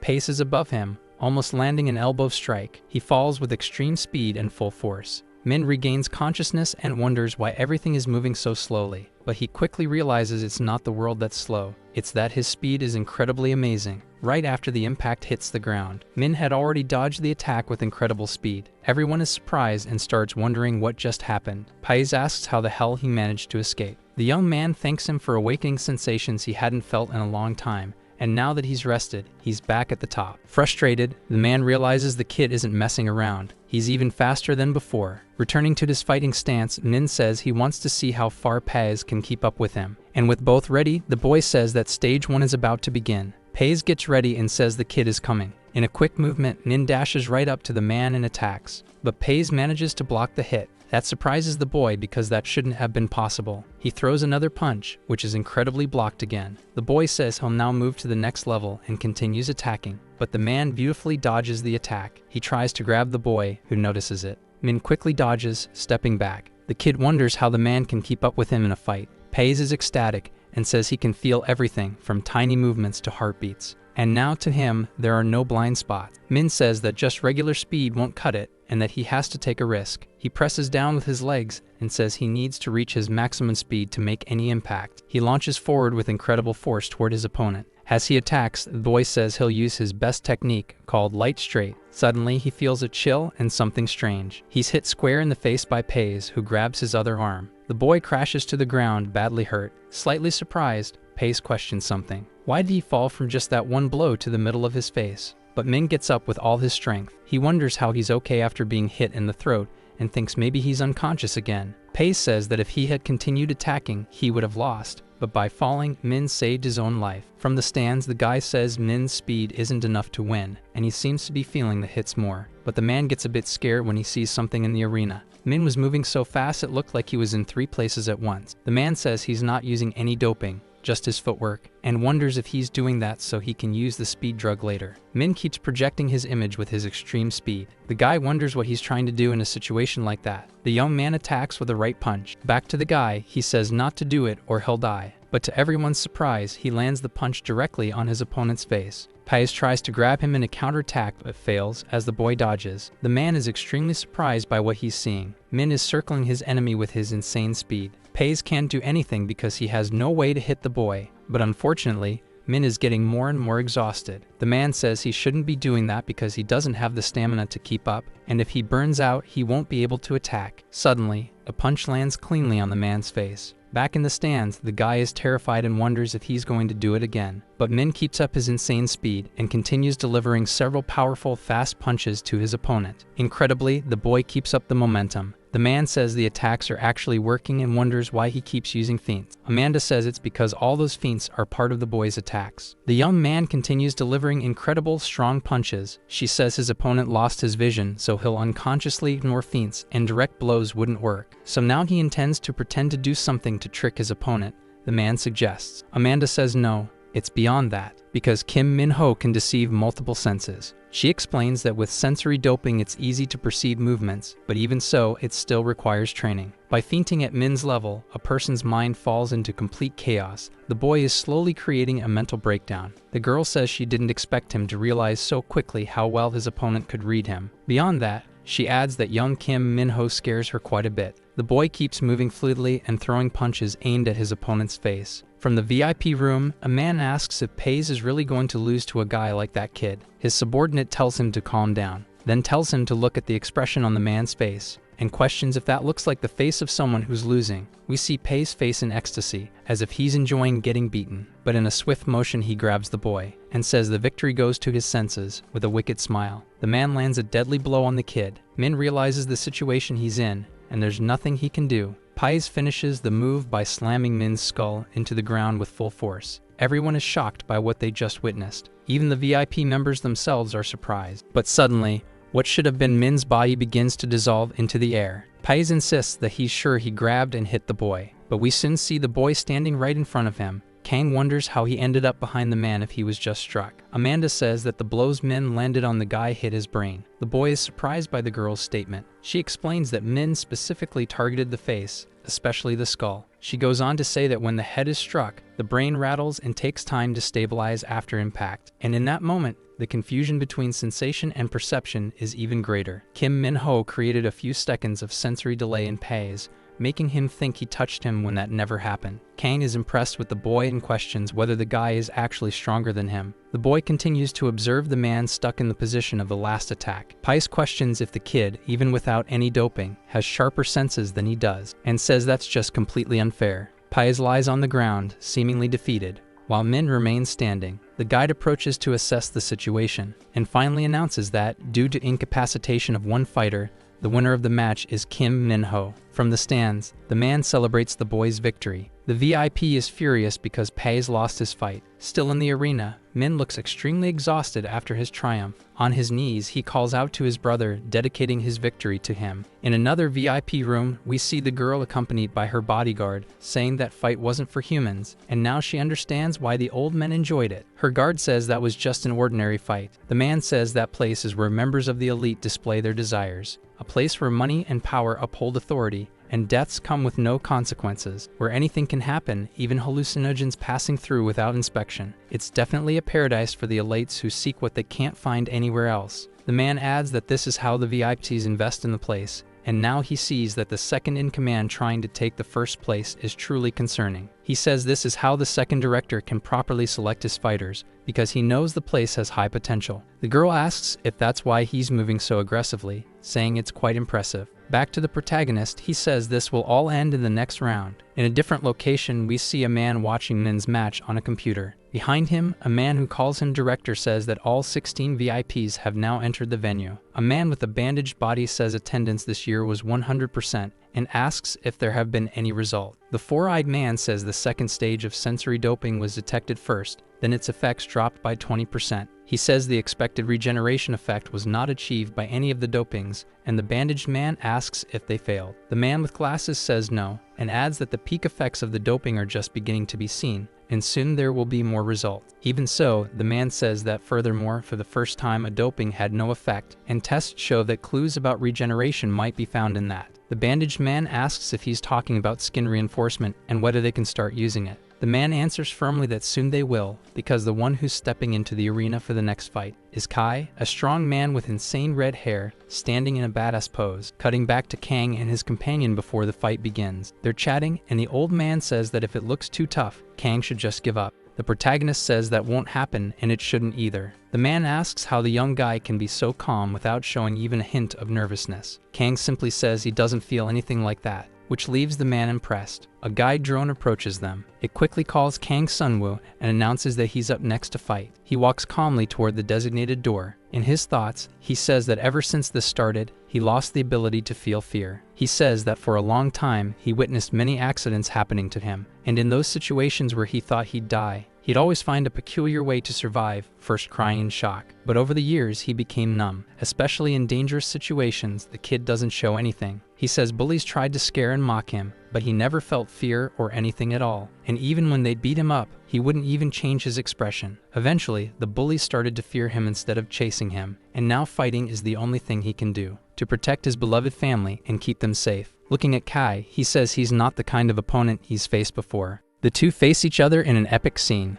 The vice director, standing beside a man, says it's just getting started and wonders what kind of doping Kai must be using. The four-eyed guy says it's his first time seeing skin reinforcement doping, and the man asks how skin could help in a fight. He says it's more than helpful. Kai's last opponent had their skin and muscles torn apart. Seriously, the man asks if with that kind of reinforcement, his enemy can't even hurt his skin. The guy explains that in this state, Kai's skin can't be damaged by human strength because it's thick and calloused from training in battles. On top of that, he's got incredibly strong muscles. The man says the VIPs usually place a good number of bets on Kai. The guy gets pissed because they're already betting on Kai just because he trained in Letway and has the enhancement, while Kang is going in pure. We're shown that everyone has bet on Kai, and not a single cent has been placed on the protagonist. Suddenly, he's shocked. He then says someone placed a bet on Kang before any of them did, no less than 1 billion in cash. The vice director is stunned and immediately asks who did it. Cutting away, we see it was the same VIP girl from earlier. Her bodyguard asks if she's sure about the bet. She says that with high risk comes high return, and she's following her intuition that the only way to break into the Puros is by taking big risks. She says she wants to see whether this will be a wasted high risk or a massive return. Kang and Kai are standing face to face in the center of the arena. The drone observing them moves. It then announces that the battle between Kang Sunwoo and Kai has begun. The boy quickly takes a combat stance and says he'll win no matter what, but he notices Kai is standing still in the same position. The boy says the man didn't even bother to prepare for the fight. He calls out to Kai, asking if he's going to fight or not. Kai responds that he's a warrior and doesn't hit weaklings. Kang gets a bit pissed at his opponent's answer. Kai walks calmly toward Kang and says he'll strike using only 10% of his power and that Kang shouldn't even think of getting up. He then lands a powerful kick to the boy's stomach, sending him flying with a sheer force. The vice director and Min are startled by Kai's power. Kang groans in pain, kneeling on the ground. The vice director wonders if it's all over with just one strike. From the stands, a man says maybe it's best to end the fight now. The blonde guy says he's not screaming because he's in pain. He says Kang probably felt the hit and that Kai won't attack him again because he only wanted to scare him. The man asks if Kai is really trying to spare Kang's life. Calmly, the boy says no, that he's just embarrassed, and the man is shocked to hear that. If he had to fight seriously against a high schooler like Kang, his reputation would be severely damaged. He only intends to knock the protagonist out to end this quickly. Back at the center, Kai says that instead of pretending to be injured, the protagonist should find a way to advance to the next stage. The man adds that acting like he's in pain won't change anything and says he'll give the boy another chance. Kang interrupts, telling him to continue from where they left off, surprising Kai. The young man asks if there's some kind of reward for talking that much in that tone. Kai stays silent. Then he says that this time it'll be easier and he'll knock the kid out with an even stronger blow. Preparing himself, he says he wants to see if Kang can do anything about it. With absurd strength and speed, he kicks Kang. But Kang counters the blow with another powerful kick, leaving Kai shocked. The girl, the vice president, and Kang's roommates are all stunned by the boy's strength. He quickly makes another very strange move, preparing to unleash a different attack. Kai yells at him to shut up and charges forward, but the protagonist, in a crazy pose, dodges the attack swiftly. The redhead notices how the kid's neck is bent and realizes it should be impossible. Kang raises his hand very quickly, startling Kai. With a crazy strike, he lands a direct hit on the redhead's head from above. Everyone is shocked by the boy's raw power. Kai, pissed off, says he gave him a chance, but now that chance is gone. Kang says there's no problem with giving chances and all that, but no one should kneel before a mediocre student, as Kang's strike was so overwhelming it forced the redhead to his knees, unable to stand. And he didn't even use his fist for that. That's how pathetic Kai is. After getting up, the redhead says if someone can convincingly fake being knocked out,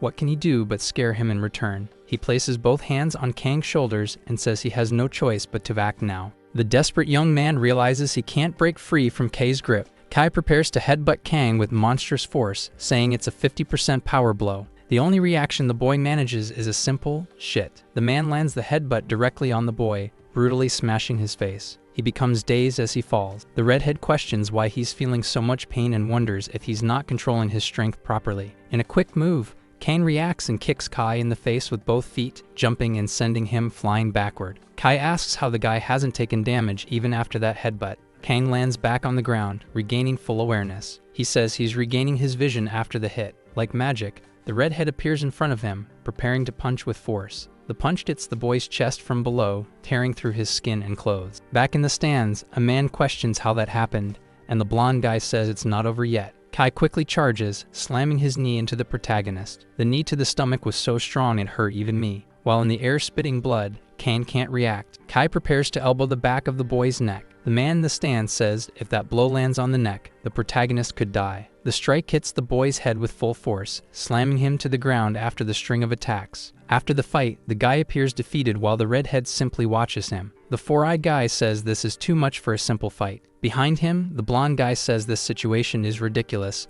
and the man asks him why. He wonders what is up with this guy, Kang Sun-woo. What kind of person is he? We see Kai commenting that before taking the elbow, the protagonist buried his head into the ground. The redhead wonders if the kid lying there is crazy, or if he was just in panic, and that was the only escape he saw. He couldn't possibly be okay, unless his head was made of iron. Suddenly, the boy begins to get up, scaring the man, who wonders how he's getting up so fast. Kang stands up again, though still looking a bit off. The four-eyed guy, surprised, asks what's going on there. Suddenly, the blonde guy says that if he thinks the protagonist is some weak kid, he's completely mistaken. Even without knowing much, for some reason, Kang gives him chills. The protagonist returns to the fight in a badass stance, staring down his opponent. Kai says that a kid like him shouldn't push himself so hard, and if he wants to survive, he should give up now. Kang interrupts, saying he's still spouting nonsense. He says he wants to see if his endurance is as strong as his mouth for talking like that. Kai says that even if he lands his hits, they'll be useless, and that it's better to give up. The redhead spreads his arms and tells the boy to attack. He won't even defend himself. In his thoughts, the protagonist says Kai must be underestimating him. But why does he seem so angry? Kai remembers that to become the best, he had to put everything on the line. He had to knock out every opponent in the ring. And even then, it never felt like enough. He believed that life or death fights would make him a true warrior. To experience real danger, he even mingled with assassins and gangsters. He would enter rival groups and massacre everyone, surviving as the strongest. Now he says they really expect him to have a serious fight with a student like that. Kang prepares to strike while Kai says he should punch with all his strength. It won't matter anyway. Kang lands an extremely powerful punch on the big guy's abdomen. Everyone is stunned by the strength behind the blow, but in reality, the punch didn't do anything. Kai says he warned him already. With a weird smile, he says he's not some high schooler like the kid. Suddenly, he's startled, and it hits him. Kang simply says he'll throw one more punch. A left hook lands hard, taking his opponent by surprise. The redhead questions what just happened, clearly not expecting that at all. Kang follows up with a powerful left kick to his opponent's head,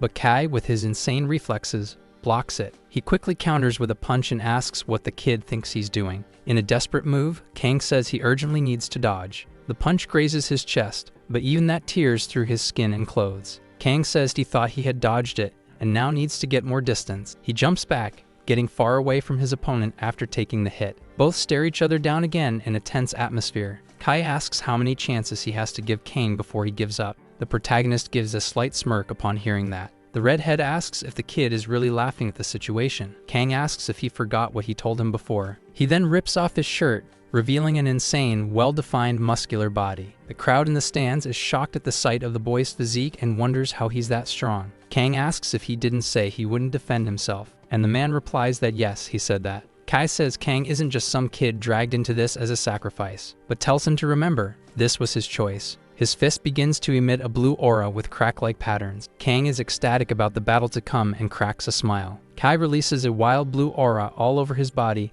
and finally says he's now in his 100% mode. The four-eyed guy asks what the protagonist is doing smiling in a situation like that. Has he gone insane? The woman says no, but that he's genuinely excited about the fight. The guy doesn't really understand why. Kang should have given up by now after seeing what a monster his opponent is. The girl says that's happening because it's probably the first time he's felt truly challenged by a strong opponent. The man asks who in their right mind would react like this in a life or death situation. The girl says she's been through that too, and we see a brief flashback. She used to fight strong guys who underestimated her just for being a girl, and then she'd see them get serious while fighting her. The girl says she'd feel her heart blazing and fulfilled in those moments. The four-eyed guy slightly misreads the vibe and tells her to calm down. It's not the right time to talk about that. Still seated, the blonde guy says he knows that emotion well too, because when he was young and weak, no one recognized him for anything, and the only time he ever felt truly alive was when he punched an opponent with his real strength, and saw that man's eyes acknowledge a kid like him. The four-eyed guy says the protagonist is, inevitably, a true fighter. Back in the center of the fight, we see Kang taking up his fighting stance once again. Both are staring each other down, and at any moment,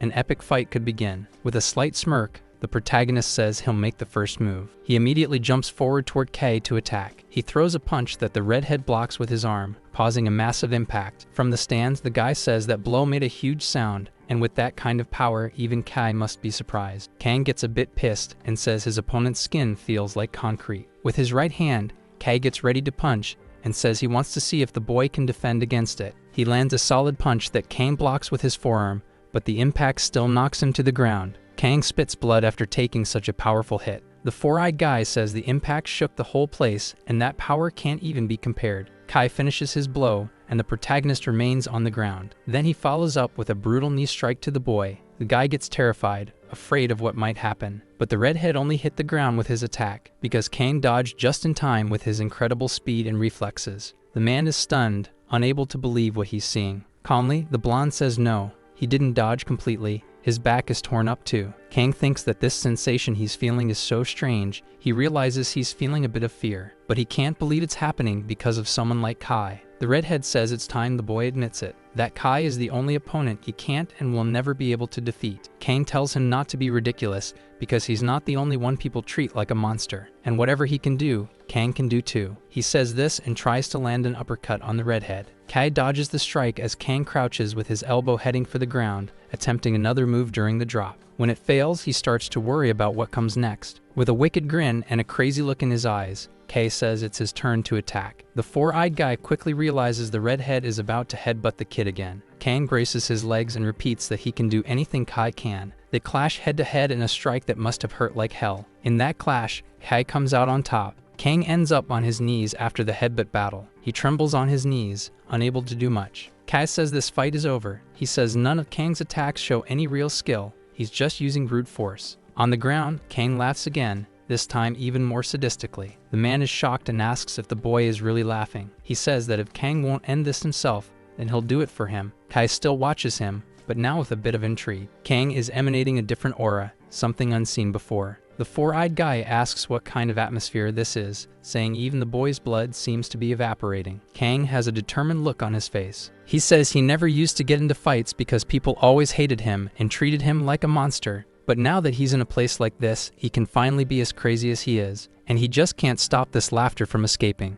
As Kai prepares to kick Kang on the ground, the boy says he can't hold back the urge to fight this guy. He quickly senses the incoming strike, and with a strange push-off, he jumps and dodges the kick, then grabs Kai's head and holds it tightly. Surprised, the redhead says he's too fast. There's no time to react. Kang then lands an incredibly powerful headbutt on Kai. The man becomes completely dazed after the hit. Still midair, the protagonist spins and moves behind the man, and kicks him with both feet in the back, slamming him face first into the ground. As Kai tries to get up, he says those movements aren't human, and in the blink of an eye, he already sees the boy's fist inches from his face. Kang lands a brutal punch squarely on the man, sending him crashing into the arena wall. But Kai grabs the protagonist's fist before it hits his face. Kang, however, uses that to his advantage, pulling him in to land another punch to the guy's gut, and immediately follows up with an even stronger blow that hits Kai's body and sends him flying, even cracking the ground around him. The redhead is completely lost after the blow. Kai braces himself on the ground and stops sliding backward after taking the hit. Seriously, he asks what kind of doping Kang took, because that guy seems like he never gets tired. Kang already tries to throw another left punch, but it's blocked by Kai. Kai tries to counterattack the boy,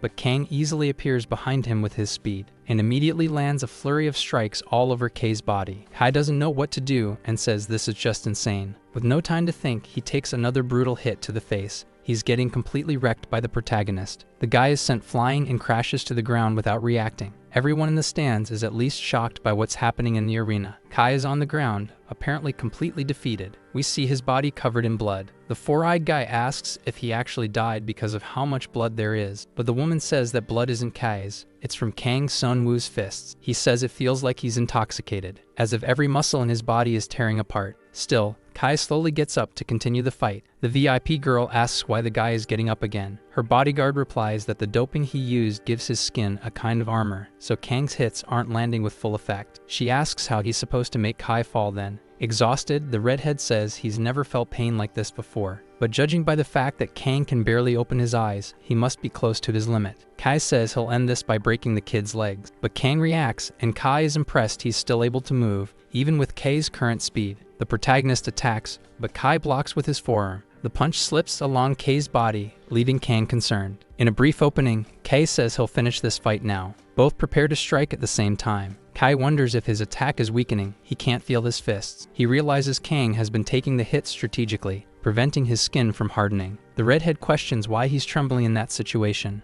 Kai doesn't understand. He feels his strength leaving his fists, and there's no benefit in dragging this out any longer. Then, at the right moment, he sees an opening and says he'll put his years of training to use, and prepares to throw one final decisive low kick. The strike lands squarely on Kang's leg, and he couldn't react in time. The protagonist is dazed after taking the hit and nearly loses consciousness. Kai says this will be the end of Kang's legs, preparing to strike again, but the protagonist surprises him by counterattacking with a kick to his leg. In shock, the four-eyed guy says he blocked the low kick with his shin. Kang's leg tears open from the clash between the two strikes. From the stands, a man says the sound of the attacks was intense, and the protagonist probably broke his leg. Kang takes a peculiar stance in front of his opponent. He immediately notices the awful state of his leg. His muscles are completely torn, and he can't move. Kai is already preparing to deliver another low kick, this time to the boy's body. The redhead yells that this will be the end of everything. Totally desperate, the four-eyed guy shouts no, but as he takes a step,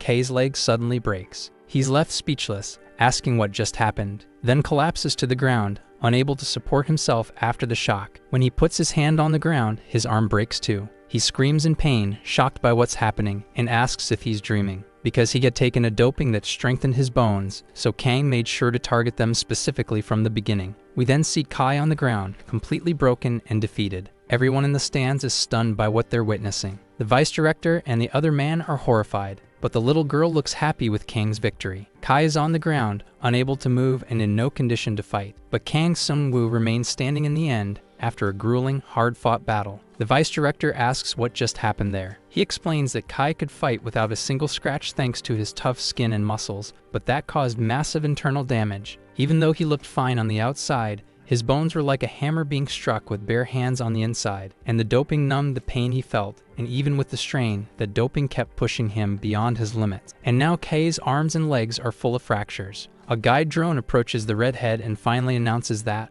With Kai incapacitated, player Kang Seung-woo has won the round. Upon hearing this, the protagonist shouts with excitement. The man goes completely crazy after seeing the result and questions if Kang is a zombie or something. The blonde guy, always suspicious, says Kang is definitely hiding something. Kang lies down on the ground, completely exhausted. He asks his mom to just wait a little longer. The same bandaged man from before asks the scientist if he's sure Kang didn't use any doping. Calmly, the man says that after tests following the first round, his body came out clean in the doping check. The bandaged man says he wants to know more about the boy's past. But to do that, they need to start by looking into his relatives. At the hospital, we see Kang's mother leaning over his father's hospital bed. Someone suddenly opens the door. She says it's not a good time for visits, but then she sees it's two men in suits and asks who they are. Back at the arena, we see two medics carrying the protagonist on a stretcher. He's completely worn out after the intense battle. The vice director asks if, with all those injuries, he'll even stand a chance in the next round. The man says a physical exam is coming up soon,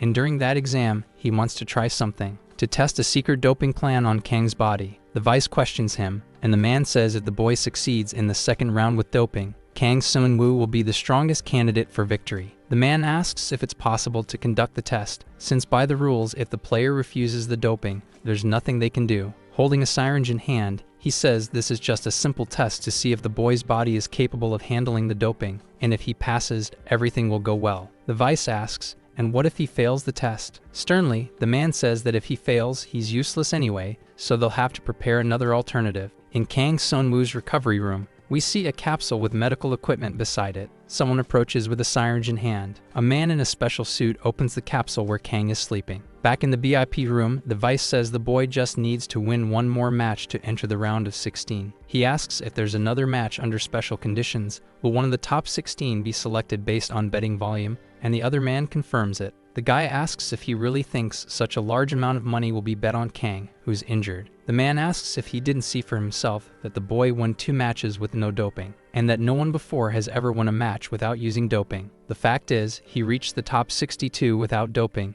and on his own he'll attract a lot of attention from VIPs, and if he wins again, a lot of money will be placed on him. The man states that in the end, if he can't use doping, there's no way to win the championship, and it's time to ensure his safety. The guy says that Kang is fulfilled right now and will do whatever it takes, even dope himself, to save his parents. Seriously, the man says if the boy is physically incapable of using the doping, they'll discard him in the next match. Calmly, the man comments that in case of failure, they've already arranged immediate security and medical support for his parents. A little more reassured, the man says that even if not, Kang Seung-woo will hear news about his parents anyway. Kim says that soon a man will arrive with the protagonist's doping test results, and the other guy asks how a simple secretary from the fighting ward has all that power. Sternly, the man says he doesn't have that much authority and is risking his life by doing this. The vice asks why he's risking himself like this, and says it's definitely not for him. Kim replies that the director would love nothing more than to remove the elder and become the true owner of Hoshin. He says he's doing this for himself. He wants to find the strongest humans in the fighting ward battles and doesn't care if he dies for it. With a wicked expression, he says he also doesn't care if others die too. The vice director smiles and says he likes that lunatic expression. Suddenly, someone opens the room door. It's the same man who was in Kang's room. Kim quickly asks about the doping test results. The man with suspense says that unexpectedly,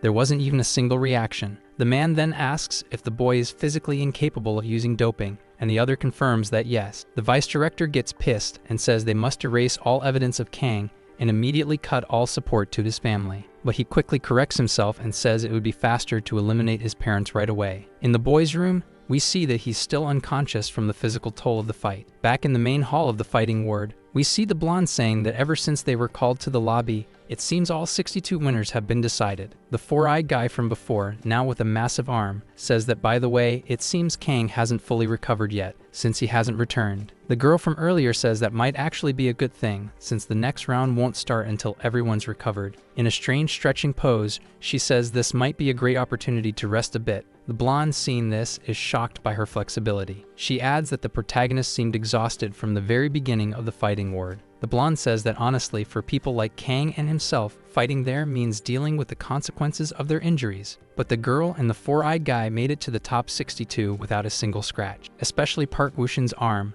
the four-eyed guy whose name is finally revealed. We see a flashback of his short fight where no one expected a monstrous right arm like that. Park says that even he didn't know his arm would transform like that. He says Amanda didn't even use her arms, thinking her opponent was too weak, and ended up defeating her easily. And that honestly, it was too fast to even be real. Min says that even now, he doesn't know how she managed to take her opponent down. He asks if Amanda can explain how she did it. The girl asks if he really wants her to say that out loud, since they could end up facing each other by the end of the tournament. Upon hearing that, it suddenly hits Min, and he realizes the situation. Suddenly, Menon shows up, asking why they're leaving him out of the conversation. Because he also won his match and was the best, and honestly, everyone thinks he's crazy. On a screen, the boss begins to make an announcement and congratulates the players who reached the top 62. And that now they only need to win one more fight to advance to the top 16 stage. Because if they win this round and reach the top 31, the top 16 will be decided based on who received the most bets. And if they survive the top 16, they'll receive 5% of the total amount of VIP bets placed on them. Hearing that, everyone goes wild and totally euphoric.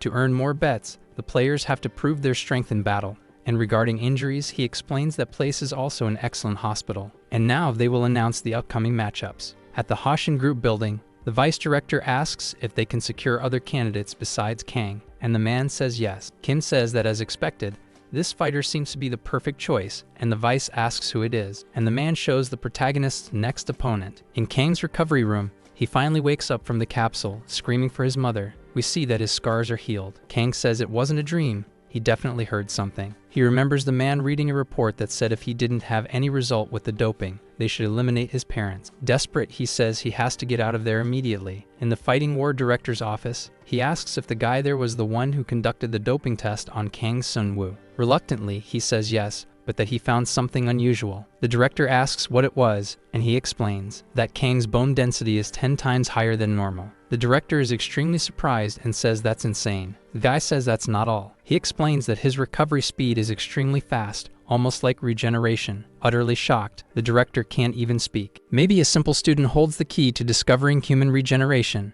The director comments that he really is special and asks if they're ensuring his parents' safety. Somewhat hesitant, the scientist apologizes and the director questions him about it. The man explains that by the time they got there, someone had already taken action. Back in Kang's room, he's restless. He quickly gets up and says he has to escape now, or something will happen to his parents. He gets furious and realizes there's no opening to escape. Opening the door, he says he urgently needs to find a ventilation duct. When he opens it, he's surprised by who's standing in front of him. A girl says he looks much better now after all, and she introduces herself as Cha Sunjian, the same VIP from before. In a hurry, he asks her to get out of his way. She tells him he shouldn't go looking for his parents, which makes him question her. Cha explains that actually, she's the one with them. The boy is completely shocked when she says that. Back at the Hoshin Group building, in the office of the second daughter, Che Sunjian, the vice director and Kim are present. The vice asks if someone already handled Kang's parents. What does he mean by that? Kim replies that they completely disappeared. It's likely the fight ward group acted first. The vice questions why the fight ward would do that, and the guy says they always deal with potential issues before they become real problems. The vice director says he got what he wanted without lifting a finger. He was worried he'd have to deal with it personally. He asks how contact with the next fighter is going.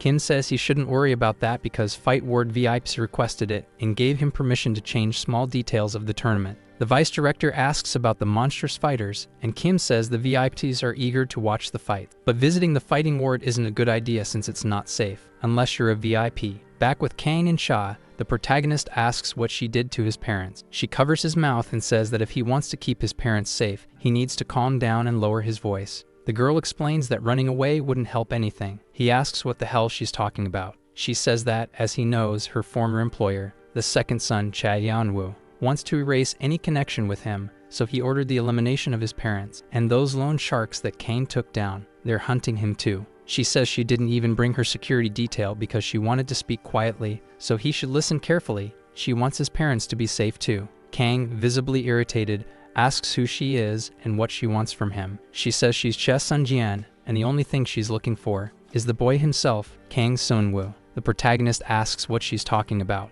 The girl says she's one of the 16 VIPs and needs a trustworthy fighter. Upon hearing that, the boy is startled that she's a VIP. Cha says she may be new, but she's one of the owners of the Hoshin group. She asks Kang if he'd believe her more if she told him she's the younger sister of the vice director. The girl says she was banned from Hoshin because of her idiot brother, but honestly, she was already planning to leave, and since her business is thriving, she truly doesn't care. However, she couldn't let two lunatics destroy her father's company. Kang asks what that has to do with taking his parents. The girl says it was because two idiots and herself were watching closely, especially that reckless second son. When she saw how hard Kang was fighting, she wanted to know more, so she met his parents. Smiling, she says Kang turned out to be much more valuable than she expected. There was no way she could let her idiot brother have the boy. She claims he has incredible genes, and that's all that matters, which leaves the protagonist a bit confused. The boy asks if she really just talked about his genes. Changing the subject, the girl says the search for Kang's parents hasn't stopped. The boy asks that if leaving that place is so dangerous, then what is he supposed to do? Seriously, she says there's only one right path for him to follow to keep his parents safe. He quickly asks what path that is. The girl immediately says that path is simple: victory. She says she's betting on a fighting world champion and planning to make a deal to take down her two older brothers. She adds that especially the second son, he'll rot in prison and become useless,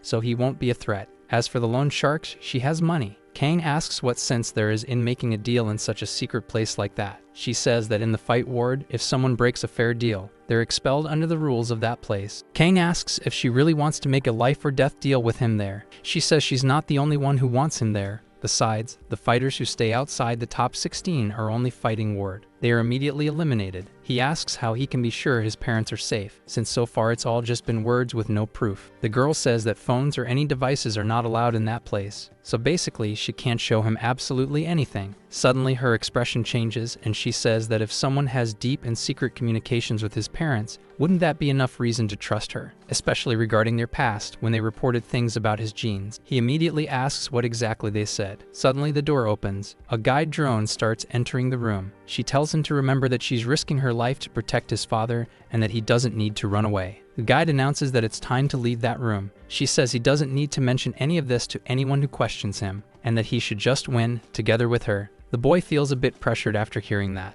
We return to the room where Kang's group is gathered. There, Park says their prize rankings have gone up quite a bit. Amanda is ranked 19, Park is 22, Kim is 28, Minho is 45, and incredibly Kang is 62, which surprises the four-eyed guy. Kim says it's probably because he's injured, so no one would bet on a guy who can't even fight. The door suddenly opens. The guide drone enters along with Kang, announcing that he has returned to room 10. Park quickly gets happy and says he looks much better than expected. He says the boy seems to have rested quite a lot during that time. Then he's surprised to see the anger on the boy's face. Kang asks how Park managed to win without even getting hurt. He says he absolutely has to reach the top 16 for his family. The boy begs him to say anything, that he'll do whatever it takes, and he shouts, begging Park to help him. The four-eyed guy is quite surprised by the boy. Then he asks if this is really impossible. Suddenly, Amanda says he needs to learn a special move. Kang asks her about it. She explains that without a special move, it's hard to keep up with the monsters in the fight ward. She then asks what the boy's specialty is, and he doesn't know how to answer. Park suggests that he use his shin to kick the opponent's calf, because not many people can do it as smoothly as he does, and in his fight against Kai, he blocked a low kick from a trained fighter using his shin, which means Kang should trust in the bone of his shin. Currently, calf kicks are becoming more and more common, and fighters are managing to take down opponents with them. Park tells Kang to try a calf kick just to see how it feels. The boy kicks the wall and causes a massive bang. This leaves Park pretty surprised, especially by the sound it made. He says that, as expected, the boy is a lunatic. Suddenly, strange sounds fill the air, echoing throughout the entire place. We see that it's Ichikario, Kang's next opponent, training while punching the air. Park explains that if Kang knocks out his opponent with a kick, his chances of winning without a fight go up, and then he'll advance to the next round without injury. Minho suddenly appears behind Kang and says that has nothing to do with it. Surprised, the boy asks what just happened now. The redhead asks if Park knows that Kang has a secret finisher. Park and the protagonist are shocked since even they didn't know that. Touching the boy's forehead, Minho says that the finisher is a headbutt, because he repeatedly blocked and countered a headbutt from an experienced Letwai fighter, and even so, he kept fighting unharmed after the exchange of blows. With a crazed expression, he declares that the boy must admit he has the most resistant skull. Park asks if he knows how much damage a headbutt does to the guy who uses it, and if he tries to headbutt the monsters in the fighting ward, Kang won't fight anymore because he'll die from brain damage. Minho says that's a strange thing to say, and the guy is surprised, because everyone who enters that place is putting their lives at risk at every moment. That leaves the group a little shocked, because if they hesitate to give it their all against the top ranks of the fight ward, they will definitely be completely crushed and have a 100% chance of dying. Park truly realizes the crazy guy is right. Minho asks if he shouldn't be more worried about something else besides Kang at that moment. The redhead says he's talking about Park's next opponent. That's Han Min-soo, the blonde guy from the beginning of Fight Ward, who is extremely strong and was placed at rank 9. In the restricted zone of Fight Ward, we see the director looking somewhat disappointed. He says Han's bodily response to the dopings is concerning, and that bringing him there was definitely the right choice. The director says he's referring to the doctor's son, speaking to the scientist in the room. A bit downcast, the four-eyed man thanks the bandaged director. He bows, grateful for all the director's generosity. He thinks it was the right thing to do, while remembering something, because there was no other way. We see him riding home and announcing this. He finds his son completely malnourished, without any body muscle, and in fact, his son is none other than Han Min-soo. The doctor was desperate because he was just a regular physician and had no way to help his son, who couldn't even stand up from the floor, and just when he thought it was all over, he received a strange message from the hospital. The man says he never expected to be sent to the crematory hospital. When he arrived, he said it was such an insane place it couldn't possibly be real. Several men inside tanks filled with water, a tube in their faces so they could breathe. In the place where the director had summoned him, there was a list with various doctors and factories, recognized names, but their reasons for doing this didn't matter. And the moment he saw the results of the doping tests being conducted in that place, he couldn't stop crying even for a second, while saying that maybe his son still had a chance. Then the director arrived and asked what he was doing there. The director invited him to participate in the research involving the doctor's son, and for a moment he lost his mind, shocked by the possibility. But there was no other way but to offer his son as a test subject for the lunatics. He began running home to get Han. Arriving home, he found his son trembling on top of a chair, a rope tied to the ceiling, ready to end his miserable life. But his father stopped him just in time. Both crying in a heartbreaking scene, Han begged his father to put an end to his suffering. There was nothing else he could do in that moment, and in the end, he chose to collaborate with Fight Ward. But he always questions if that was the right decision and if there really was no other way. And after that, his son became an extremely powerful monster. The guide drone says that Han can now enter the arena. The door then opens and he steps in. Park is already positioned in the center. He says the time has finally come, and it's revealed that he is a Krav Maga fighter. Han takes a fighting stance, specifically callous armness. The guide drone announces that the fight between Park and Han can now begin. With absurd speed, the blonde guy charges at the man, who can't react in time. He quickly pierces the man's shoulder with a fast strike. Park becomes concerned about his right arm. All of Park's teammates, including Kang, are completely shocked by the speed of the strike. Min says Park probably wasn't expecting piercing techniques in a match like that. Han realizes he can't pull away, because Park is gripping his fingers using his muscles. Then he gets Han's attention and asks if he thinks he's not standing a little too close.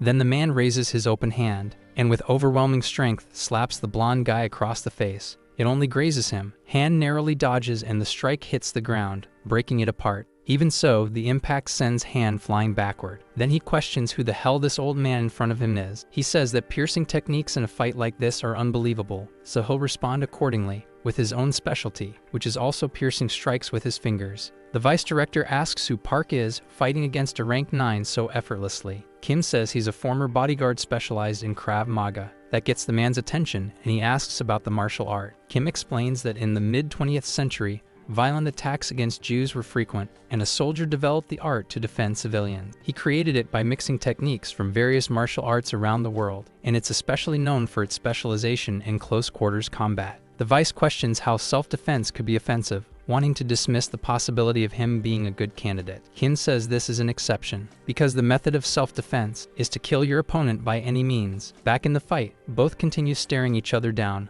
waiting for the other to make a move. Park attacks first, aiming his strike at the blonde guy's eyes, but Han says he's way too slow, so he easily dodges to the right and immediately counterattacks from Park's left side. Park notices, but doesn't have time to react. The strike hits the left side of his skull and ends up breaking his glasses. By reflex, Park attacks, making Han step back and dodge. Park then charges forward, saying he'll catch him this time. Han thinks about how disproportionate the guy's body is, and no matter how much he struggles or chases him, it'll be useless. Park grabs the ground and says it's time. He actually plants himself, using his arms to propel himself forward with force. At insane speed, he lands a hit on Han, who doesn't have time to react and crashes into the wall. But luckily for the blonde, he dodges at the last second, making the blow graze his face. While Park tries to hit him, Han keeps dodging and tries to run, saying it's useless. He runs to the left, preparing to strike the man, then lands 2 hits on Park's abdomen, who even tries to counter but can't. Han says he moves way too slowly,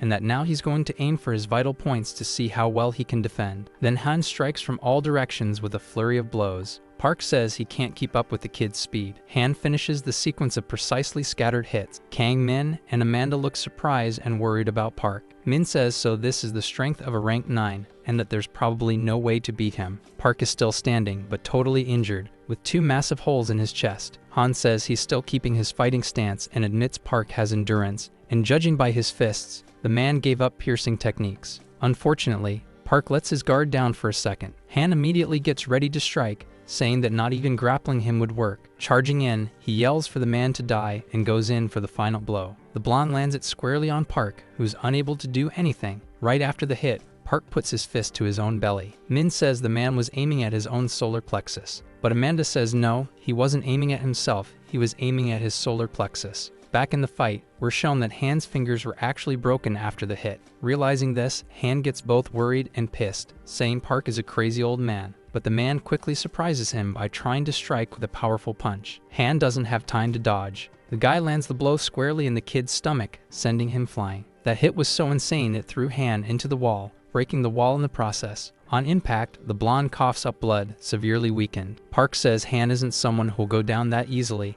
and that he needs to land another hit like that. He says the muscles in his right arm are badly damaged, which is very clear. The man gets ready and says he only needs to land one more, a single hit. He charges with everything he's got, saying this will be his last strike. He begs to land just one more in an intense moment, but suddenly his body spasms from the injuries. Kang calls him sir and begs him to hang on a little longer. He feels like he's going to collapse, his eyes begin to close. Park knows he's lost too much blood and his arm no longer responds. The man apologizes to his son, but then realizes the mess he's saying because he's basically admitting defeat. Drawing strength again, he says it's not over. He has to keep going. But when he opens his eyes again, he sees Han right in front of him, about to strike, which terrifies him completely. Even with broken fingers, it wouldn't matter because Han says he's actually right-handed. His stronger hand is his right. He then lands a powerful blow to the man's chest, who can't defend himself. Kang screams in total desperation. Park barely manages to put his hand in front, but even so, he's still pierced through. Han says he admires his courage,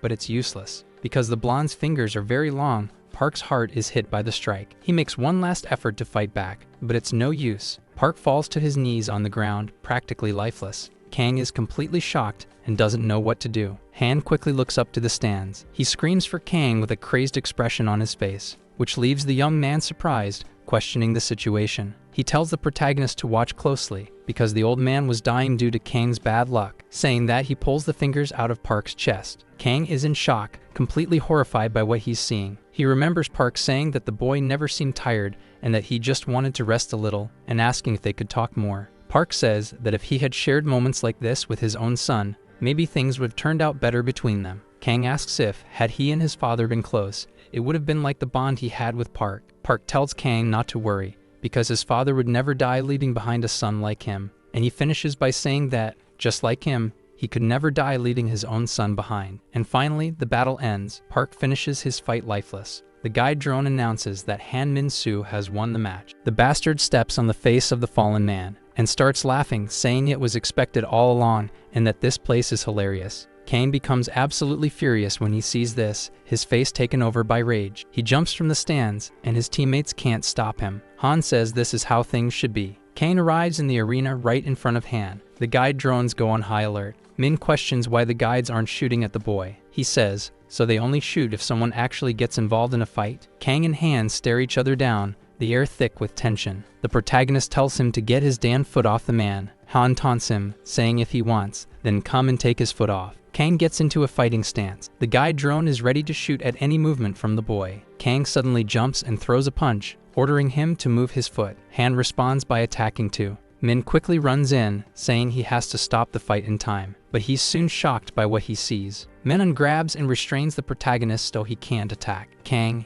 in pure fury, yells at him to let go. Minho says that if he wants to feel his headbutt, he'd better do it before he dies. Kang pleads for him to just let him go and fight, but quickly, the blonde throws him down and locks his legs. Minho puts him in a chokehold and says he better sleep for now. The boy starts to fade out slowly, with the image of Han standing in front of him. He remembers Park asking that if something were to happen to him, could Kang take care of his son, because he hopes there's someone who can stop his son from straying off the right path. Kang says that's an obvious thing to do, and it leaves Park a bit puzzled. The boy says there's still so much he wants to learn from him, and he'd at least have to become friends with his son. He asks if he could keep learning from Park anyway. Park is surprised by Kang's kind personality. Jokingly, he says the brat is already planning to use him even after he's gone. Back in the arena, Han keeps his foot on the man's face. Kang is unconscious on the floor, with Min and Minho at his side. The bastard says it's a beautiful sight to admire, mocking the protagonist. Amanda questions him, saying he already got Kang's full attention, so it'd be better if he left now. She asks if he's that desperate for more attention and affection or something. Han threatens her, asking if she wants to die too. Pointing at the drone, she says he could die by messing with it or by the guide's hand. With a sadistic glare, she says he could also be beaten to death by her. Quickly, he lifts his foot off the man and tells her to calm down. As he leaves, he says he'll kill all of them later anyway. He then enters the door and walks out. She immediately rushes to Park's body and says that, as expected, he's not dead yet. Right away, Amanda calls the man with the stretcher to help Park. She says that definitely his left hand saved his life, because he used his hand to prevent the piercing from hitting any vital point. Fight ward staff rush to provide assistance to the man. The vice director says that Han Min-soo is a complete monster. He asks how the blonde could use his fingers as weapons like that. Kim says the doping he received is incredibly special. He explains that his doping enhances muscles, ligaments, and tendons to an absolutely monstrous level, completely different from regular strength doping. And to sum it up, he's just as different and functional as Kang, because his bones are also enhanced and stronger. The vice says that in that case, they should bring Han to their side. Kim says that Han Min-soo is a fighter directly managed by the director, so it wouldn't be easy at all. But he tells the vice not to worry because there are still many good fighters in Fight Ward, including the ones in the next round. The vice asks if the next match is the one with the girl who fights using capoeira. Kim confirms, and the old man asks if capoeira isn't just a dance. The man explains that it only looks like a dance, and when Portugal colonized Brazil, slaves used it in the slave quarters and at work. He explains that it was created as a way to defend themselves from the brutality they suffered under slavery, and that it resembles a dance to disguise it so the overseers wouldn't realize they were training. He says it's a martial art with a dark past, and after Brazil's independence, it was used in many crimes. It was even banned by the country's government, so it's not just a normal practice, it's dangerously offensive. We then see Amanda Groshi again, the 19-year-old capoeirista. The drone announces that all players have entered the arena. Amanda sees her opponent looking back. This is Go Hyuksu, the rank 10 fighter who practices various martial arts. The drone says the match between the two will begin now. Amanda takes on a fighting stance generally called Jenga, while her opponent remains still. She says that, as expected, he's underestimating her, since he hasn't even taken a fighting stance. Attacking, she says this gives her the chance to strike first, but the blonde guy puts a crazy smile on his face